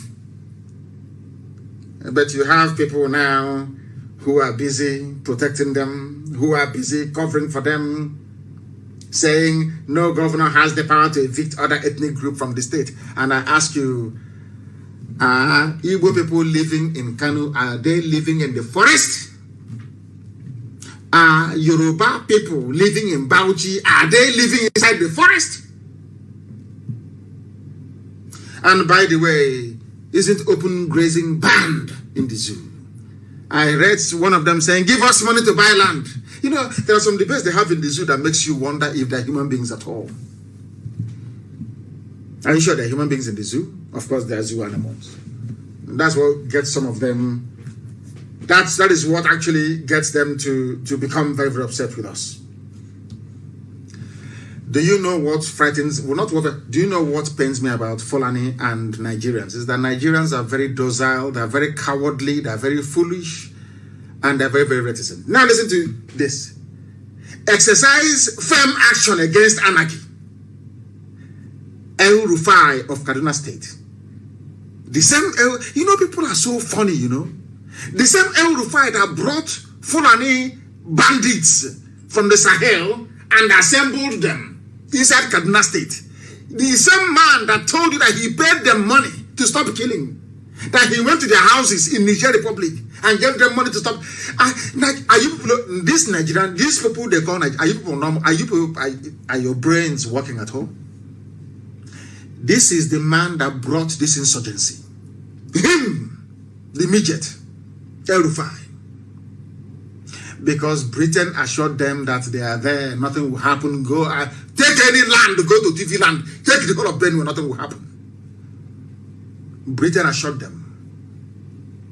It was this midget, this idiot, that brought insecurity, insurgency, and banditry into Nigeria.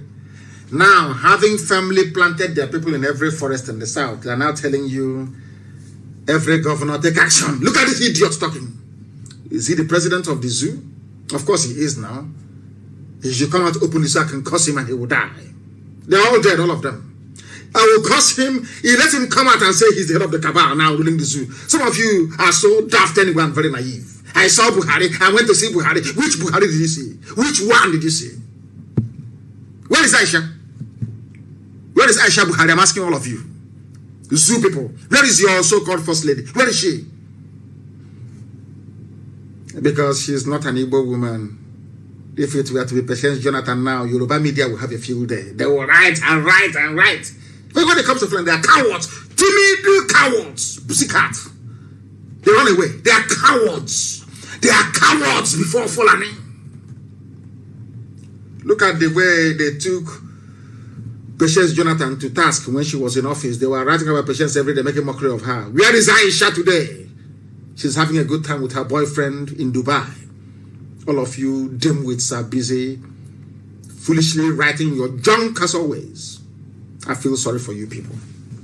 The man that brought insurgency has the temerity to tell you, against the backdrop of ethnic tension arising from headsmen and indigent crisis in the southern part of the country, Governor Nasser El Rufai of Kaduna State has called on governors and leaders at all levels to step in. Step into what?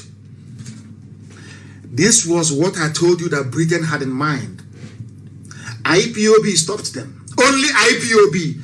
And at the end, only IPOB will take the credit. We will not share it with anybody. It was us that stopped Fulani from taking the whole of Nigeria over. IPOB. The same people who proscribed, outlawed. We were the ones that saved you. And your sorry asses, all of you. Do you see what El Rufai is saying? As I told you before, that was what I wanted to do in 2022. When they launched that all-out attack, ethnic nationalities will resist. And Britain will step in and say, oh, let's calm everything down. Calm it down, please. The tension is too much. But meanwhile, those of you that have taken land and settled in the Ebonyi State, stay there. Those in Abia, stay there. Those in Enugu, stay there. Anambra, stay there. Everybody in Delta, stay where you are. In Bayelsa, stay where you are. That will now become the new boundary. They will say, after all, you are in Sabongeri. And let me make it very clear this evening, every Biafran living in the north, you better come back home.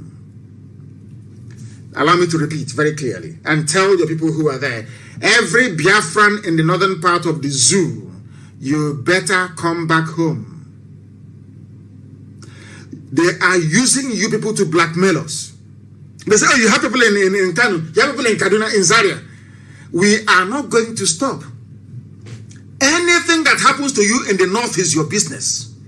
If they are going to twist your brain to be against your own freedom, let me assure you that you're not going to succeed. You won't succeed. the hotels, the buildings that you have in the north is secure. After all, I think Abubakar has a property or properties or string of properties in Dubai. Dubai is not part of the zoo called Nigeria. Buratai has properties in Dubai. Are you listening to me?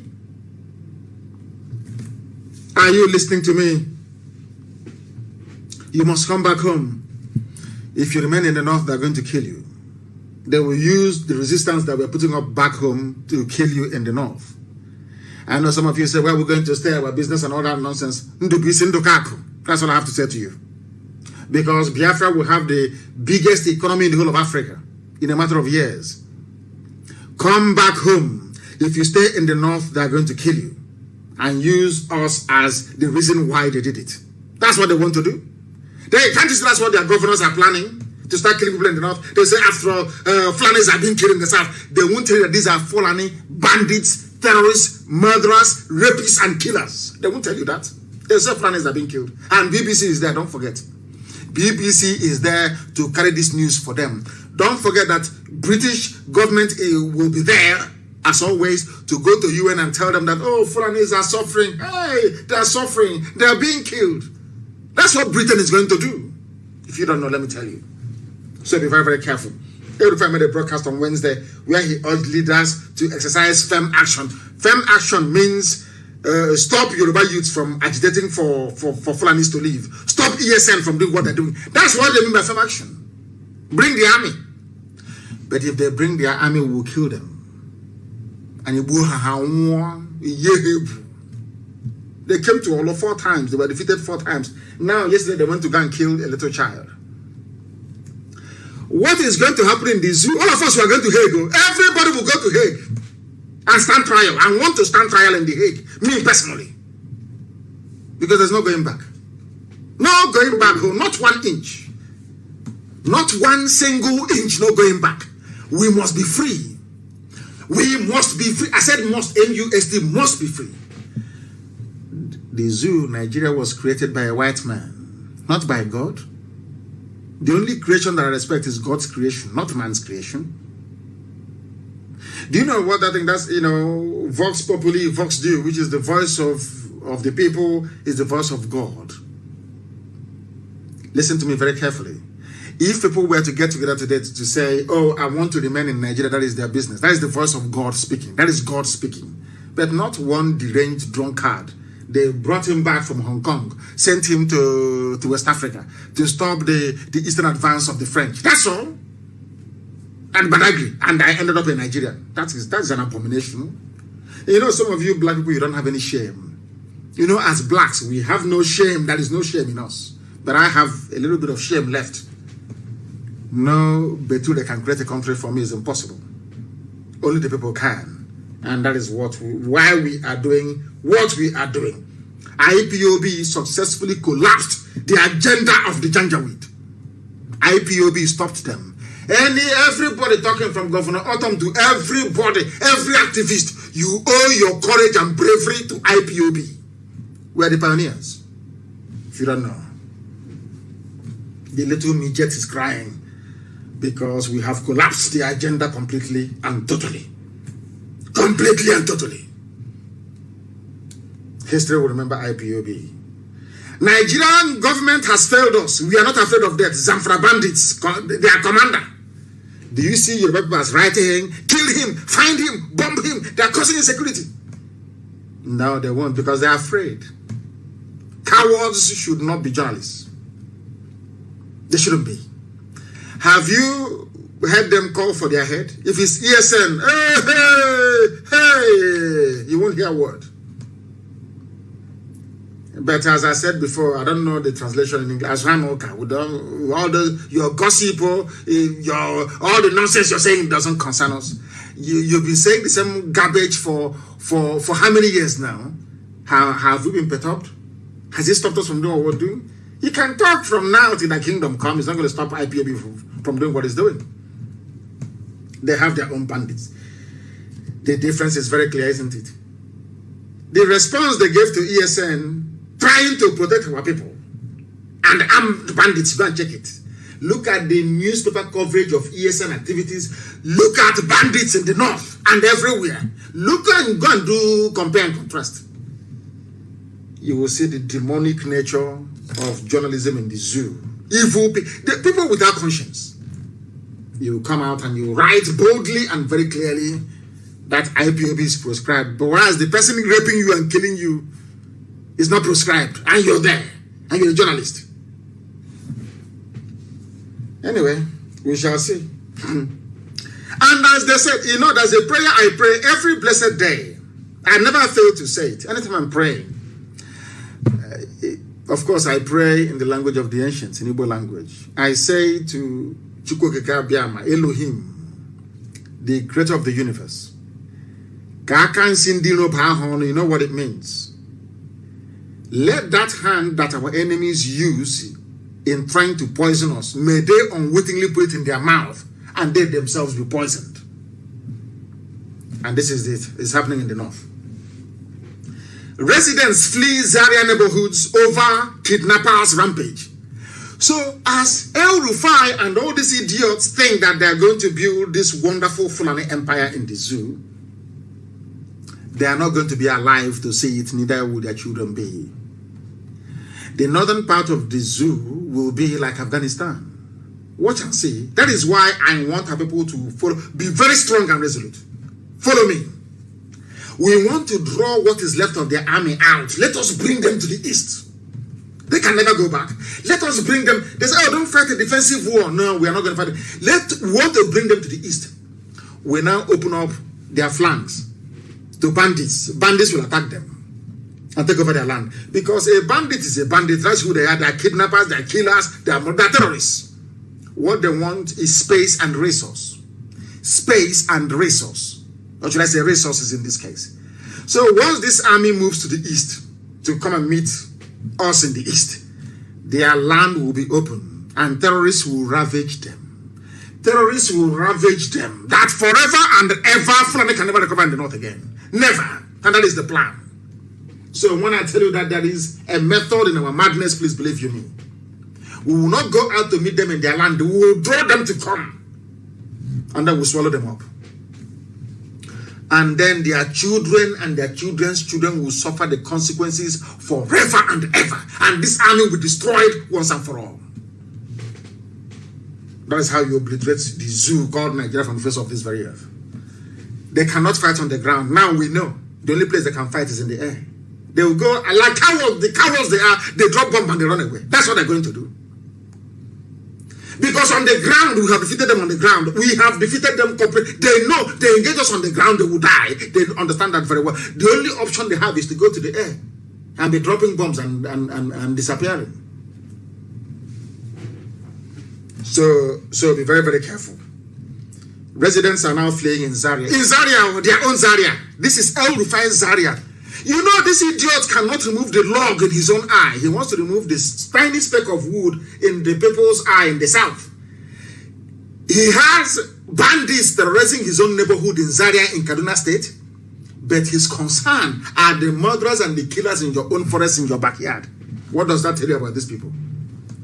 What does that tell you about these people? Now you understand it very well. This is my simple prayer. God, that thing that they did was do it to them. Today, look at them. In the ancient city of Zaria, there are rising cases of violent abductions of residents. They brought killers to come and kill us in the south and take over our land. Now the killers are taking their lives in Zaria, in Katsina. What they brought upon themselves, all because they wanted power. All because they wanted to answer and heir to the rightful heir to the throne of Ottoman Danfodio. That's all. And this idiot who called El Rufai thinks after Buhari is him that will dip the Quran in the Atlantic. You don't know it's a race for them. Some of you, the lecturers in the south, you don't know this? You don't know that they're in competition. Who will history remember as the man that actually dipped the Quran in the Atlantic? That's the race they're all running, if you don't know. That is why they will never, ever condemn banditry. That is why they will never, ever rise up to condemn what the atrocious behavior of Fulani headsmen, because they want to conquer you. If you like, believe. If you like, do not believe. That is the reason why I keep wondering what type of zoo Nigeria are people in. If you're not allowed to perform as VP, please go. Bakare is telling Osibaju, in a place where you have a constitution, you have law, you have, supposedly, you have law. You are begging. Everything is beg. If you're not allowed to perform, a whole vice president, come back. And in Abia State, look at the stupidity of the South. In Abia State, we pay every headsman, we pay headsmen 100,000 naira for every cow they killed. Why? Because it was the so-called Fulani presidency that put them in power, all of them. And it's Mieti Allah. So if you kill any of our cattle, even if we are grazing illegally, or even if the person heading the cattle, is found to have raped a woman, please take 100,000. That's what they're doing in Abia State. Now, okay, see, as the people were killed at National High School in Aba, the clip is there on Al Jazeera. You ordered because you are the chief security of the state. Now I realize you people have been lying to us. When you ask all these Eastern governors, they don't know, we don't have any powers. We don't have any powers. Yes, you do. Why is it that in your state, in Ondo, how come that the army hasn't gone there to shoot people, to shoot Yoruba youths dead? Because the governors haven't actually invited them. That goes to show that it was you people that asked the army to come to National High School in Aba to kill us. It was you people that asked the army to come to Mpo to kill us. And of course, we know what Wike is up to in Iguacha. Now, do you understand it? Do you understand it very well? You are paying Fulani headsmen that are raping our mothers 100,000. Obiano is paying them 500,000. And you want respect. Of course, a few days ago, Ibasu started to speak as if he's a human being. I don't know where he got the courage from. I don't know where. Maybe ESN, he has seen ESN working, so he knows he's protected. And he wants to talk like a human being. Very, very sad indeed. This is live and direct. The time now is 7 minutes to 8 p.m. in the blessed land of Biafra, and the same number of minutes to the top of the hour, regardless of where you are. 7 minutes to the top of the hour. That tells that we are live and we are direct and the whole world is listening. The Nigerian army executed our people. They said they gave them a reprieve. They didn't actually execute them. We want them to produce the 6 boys so they can say something to the world, so that we can know that they are alive. We need to know that they are alive. Please, very, very important, because nobody in their right senses, can believe anything that comes out of the mouth of the Zoological Republic, especially their army. There is one fool called MC Asuzu. He said he's a lecturer somewhere. He's a modern day version of Obabiasika, the same University of Ibadan. You know, that's where they groom proper Igbo saboteurs. The Konkwan is University of Ibadan. That's where they groom them. There is this man at the University of Ibadan. His name is MC Asuzu. He wrote something about keeping Nigeria one. I don't want to go through all the nonsensical garbage the idiot was writing. He claims he's a lecturer, he's a librarian somewhere. He was, in as usual, you go online, you copy, you paste, and then you join the grammar with is and by. And therefore, you jumble everything together. You're intellectual. He wrote absolute garbage here. And from the nonsense he's writing, he's trying to tell the world that I want to tell you, he's an Igbo man, Igbo, IGBO, Konkwan.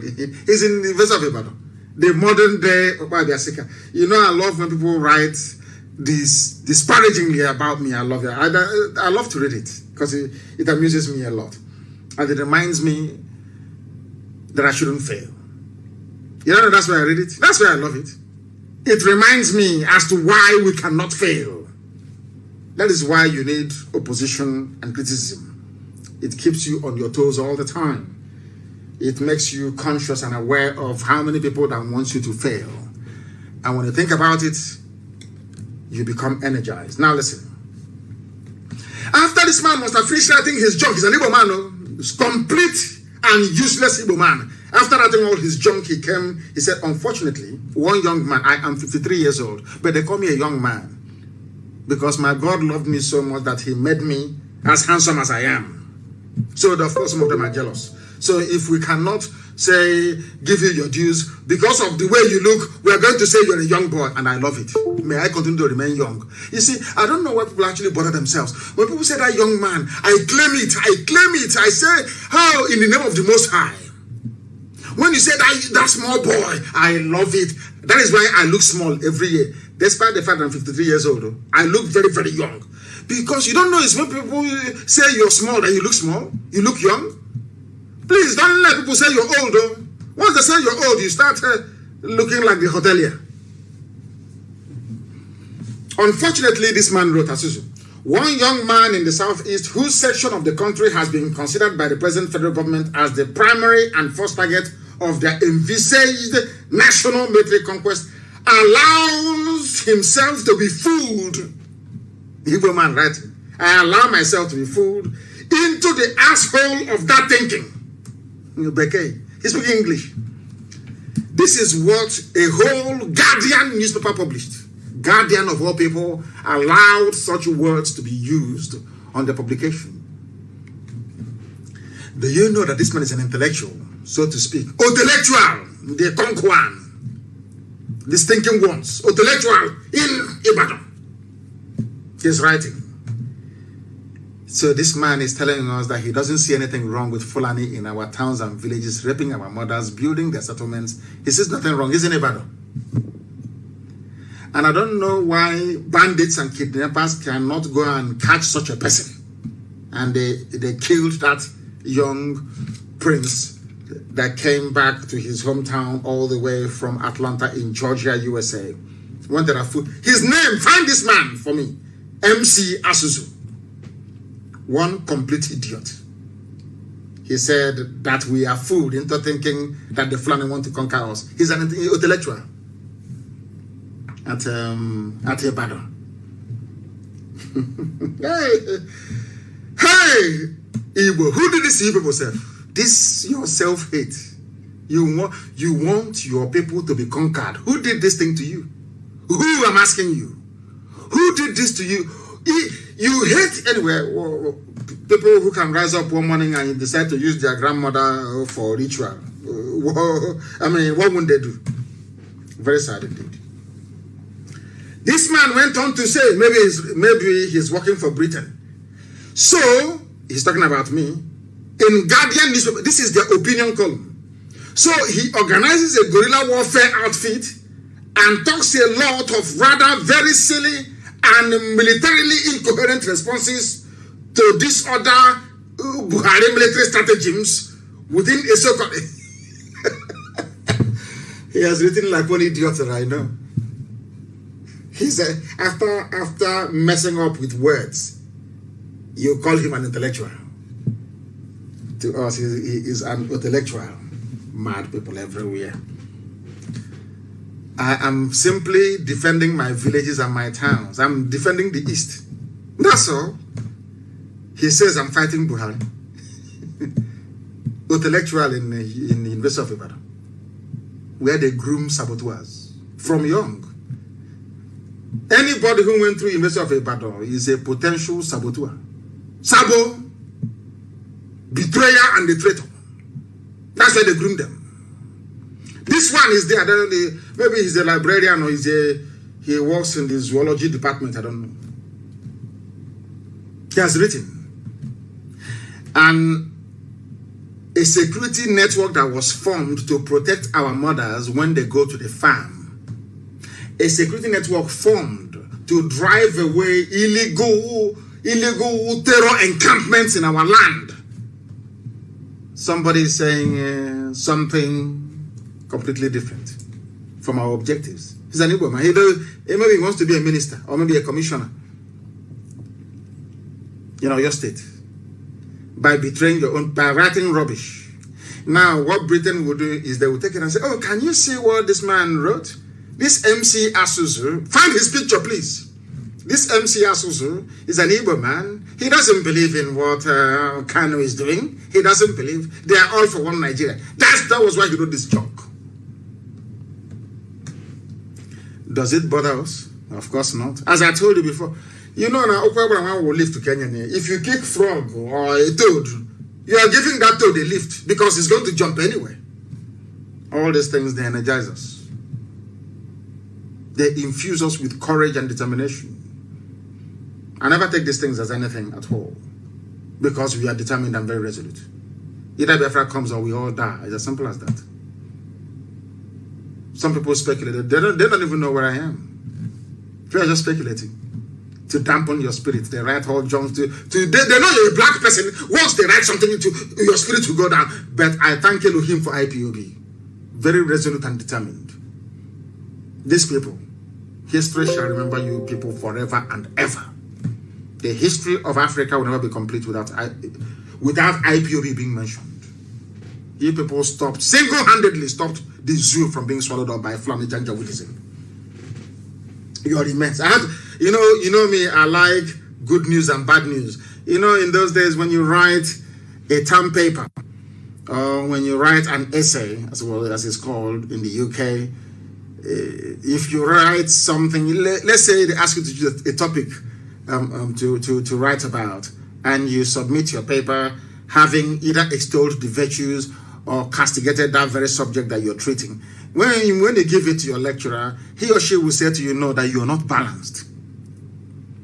It means that you have to weigh the pros and the cons. You have to tell us the good and also the bad.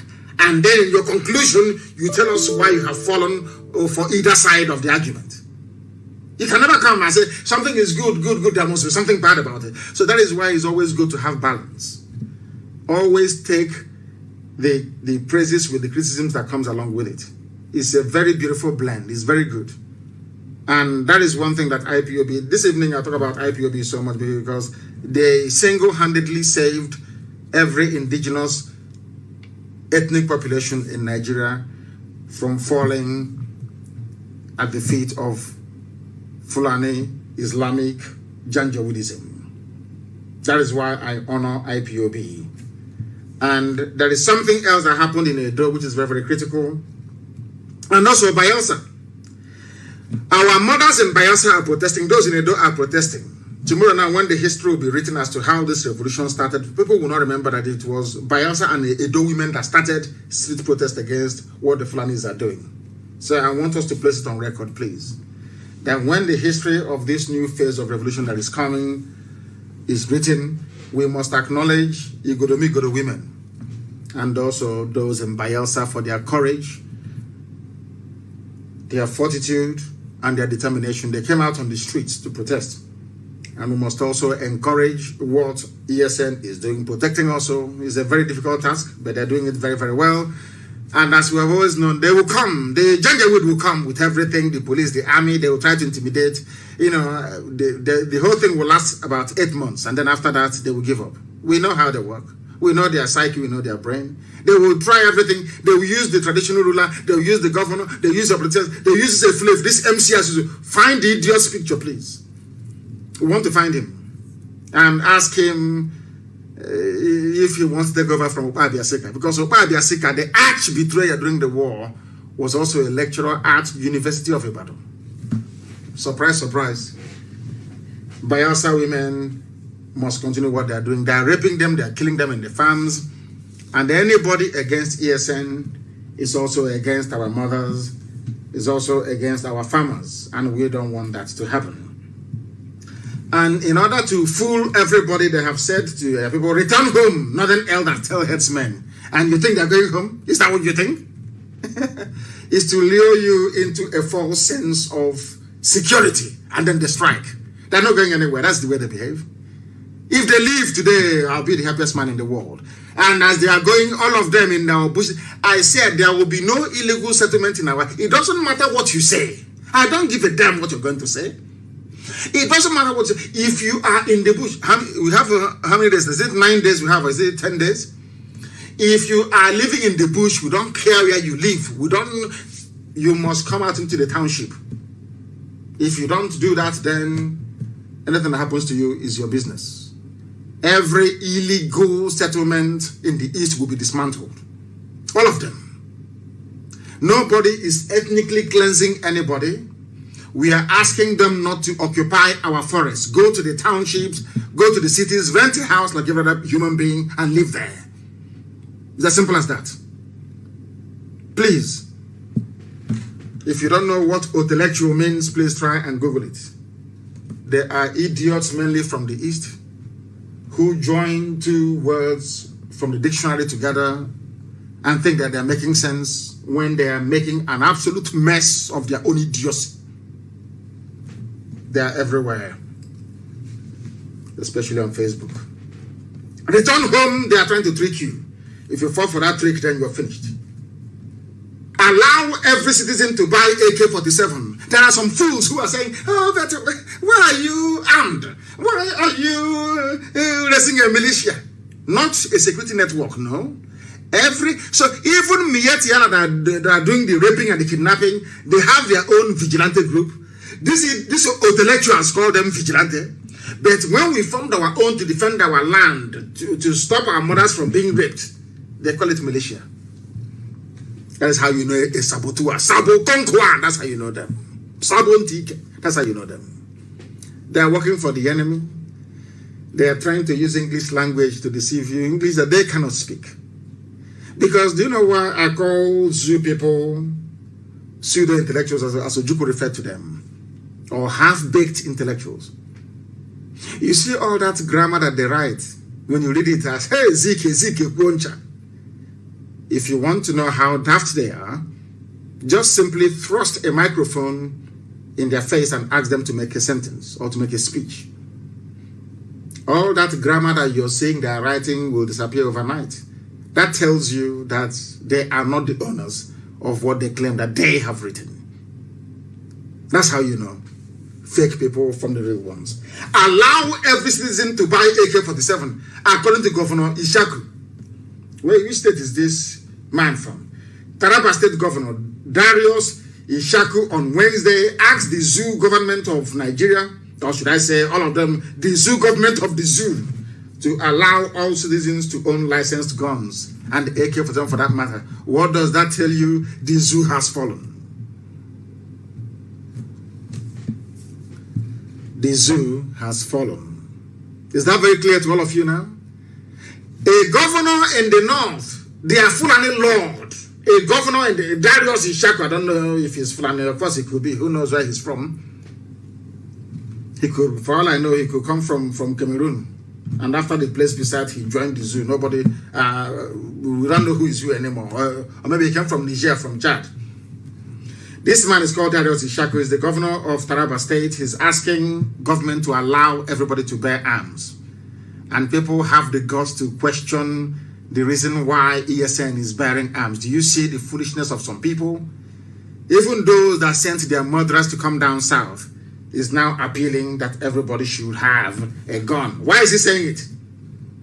He said that 15 local government chairmen in Taraba State paid him a condolence visit following the death of one of his colleagues who was kidnapped and subsequently killed by gunmen. So, Janjaweed in the north, they are begging and pleading for guns to be made available to people to defend themselves. And some idiots are questioning why ESN should be armed. I can't. Hey, you believe a warrior. Foolishness everywhere. That tells you that the zoo is finished. And there is one thing that I do not like about this. I'm not going to doubt because it's local politics, but I think it's very, very terrible. There is a particular man, he said he's a pastor. He was talking about, anyway, I'm not going to go into it. Let's leave. It's about electioneering, and you don't want to go into it. But there's something that actually amazes me. People ask us, why do you agitate for Biafra? Why do you do what you do and all the rest of it? And I said to my people all across the board, those from the north and those from central part of Biafra and those from the coastal region, have you ever asked yourself this question before?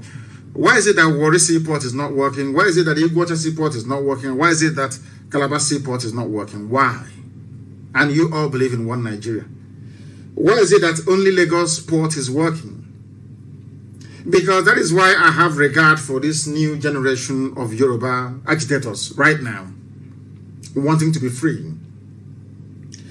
Because there is something that has been going on, and I want to ask my Yoruba brothers this, please. Yoruba, I want to ask you a simple question.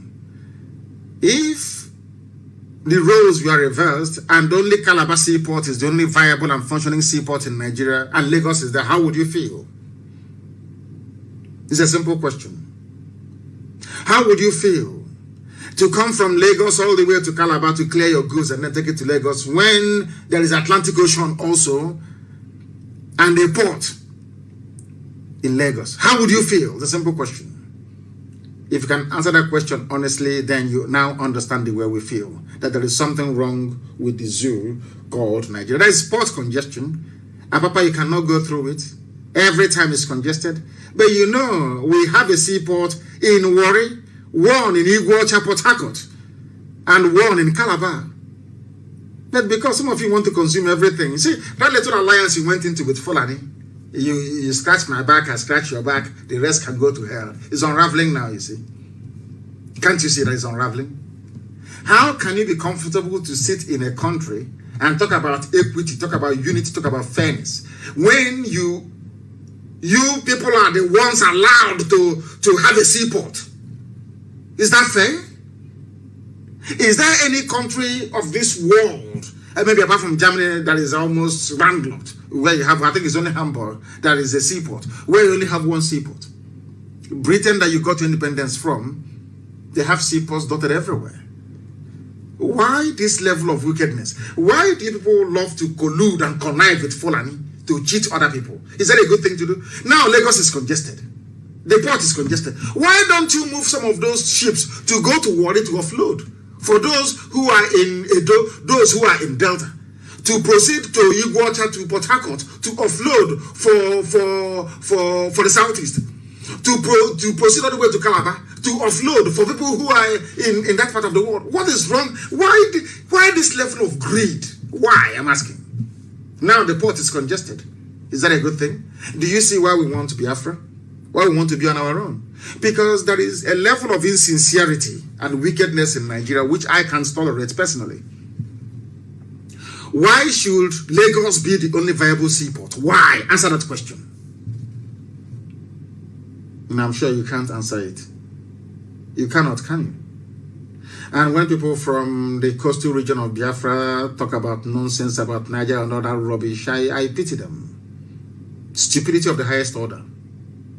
Stupidity of the highest order. Nigeria's unity is a joke, a pathetic, wretched joke. Britain that is supporting you to keep Nigeria one. How many seaports do you have in Britain? Southampton, Liverpool, just name it. It's all, just Google it. It's all over the place. But in order to punish the East, in order to make us prime targets for conquest, everything must go through Lagos. Is that fair? The same ship will offload in Lagos, and the same ship will go to Gabon. Will even go to Cameroon to offload. We'll go to Gabon to offload. Why not stop in Calabar or Port Harcourt, Iguacha or Warri? What is wrong with you people? What type of wickedness is this? Is this the type of country that I ask you, if I'm asking my Yoruba brothers, all of them, everybody, will you be happy if the only viable seaport in the whole of Nigeria were to be in Port Harcourt, in Iguacha? Will you be happy? You now come from Lagos to Iguacha to clear your goods. Will you be happy? Supporting evil is not good, you know. It is not a good thing. I'm saying this thing because I love the Yoruba people. I love the Yoruba race. Those that I respect today, they're all Yoruba people. But there is a level of injustice you can't allow to continue. It is evil and it is not good. And that is why we want Biafra. I'm sure that you can understand and relate with that. And somebody said, in continuation of what I'm saying, the insecurity in Nigeria, you should blame the Yoruba people for the emergence of Buhari. It is called political expediency, and I'm very, very happy today that such nonsense will not happen again. That this revolution we are about to embark upon, or we have embarked upon, will continue and survive any effort by Tinubu to try to hijack it for his own purposes. Come 2023, that we stay very strong and very resolute. Remember the generations unborn and do the best we can to ensure that we leave a future for them that everybody will be proud of. A future of freedom, prosperity, progress, camaraderie, togetherness, and oneness, in truth and in every honesty. That's what we want. Nothing more, nothing less. Kazaure, who is he? He gave an interview. He said that the North knew that Buhari was a spent force. He was idiotic Senator Ibrahim Kazaure. The North knew Buhari lacked the capacity for leadership. They knew it. The North knew that he couldn't lead. This is from his own people, Ibrahim Kazaure, who put Buhari there, and today they're killing us, today they're killing Yoruba people, was those who were foolish enough to follow Tinubu. Here we are now, and everybody is suffering. Everybody is in pain, and everybody is complaining, and that is why we must bring this whole nonsensical zoological republic to an end, because the more Nigeria lives, the more people are going to die. It is a country of not just wickedness and unbridled thievery. They have taken stealing to a whole new level altogether. None of they don't produce crude oil. They dig up crude oil from the ground. Instead of taking it to the nearby refinery, which is at One, they take it to the ones that have built in Morocco and in England and in Equatorial Guinea. They refine it there. And the money they used to build all these refineries came from Nigeria, mind you. Let's call it Nigeria. They stole the money from Nigeria. They went out to go and build refineries with it. Now export the same crude oil outside, refine it, bring it back, and pay themselves, what's it called again? What is that thing they call it? Oh my goodness. Is it old age or what? Subsidy. But there are 4 refineries. 4 refineries. 4. And now let me shock you. Those 4 refineries, how much did they cost to maintain for last year? I'm just asking. The total value of output by the refineries for the period under review was 0. But the recorded operating deficit of 5.49 billion naira. The refineries are there, they're not doing anything. But you still paid the Janjaweed managing it 5.49 billion. Now, what happens to crude oil when it comes from Nigeria? They send it abroad to refineries, but meanwhile, they have their own. No? They refine it. And as the spirit is coming back, you now pay subsidy on it. Tell me which country on this earth is more idiotic than Nigeria. There's absolutely none. And on that note, we make every assertion, every claim that the only alternative is freedom for all ethnic nationalities trapped in the damnable zoological republic. And for that very reason, there is no other option than freedom. I thank all of you for listening this very day. Next time we're going to get it right. Next time we're going to try as much as possible to also broadcast via Twitter and also Instagram. But I must thank you all for listening. And for those of you who are going to propagate this very message, I wish you all the very best. We are not going anywhere. ESN is not going anywhere. All the propaganda in this world they can bring to bear on our activities, we are not stopping. If they kill us, we are going to kill them. Many of them. I can assure you of that. Anything they want, we give to them. And with all the love in my heart, from me, from here, On this glorious evening, it is good evening. Savior.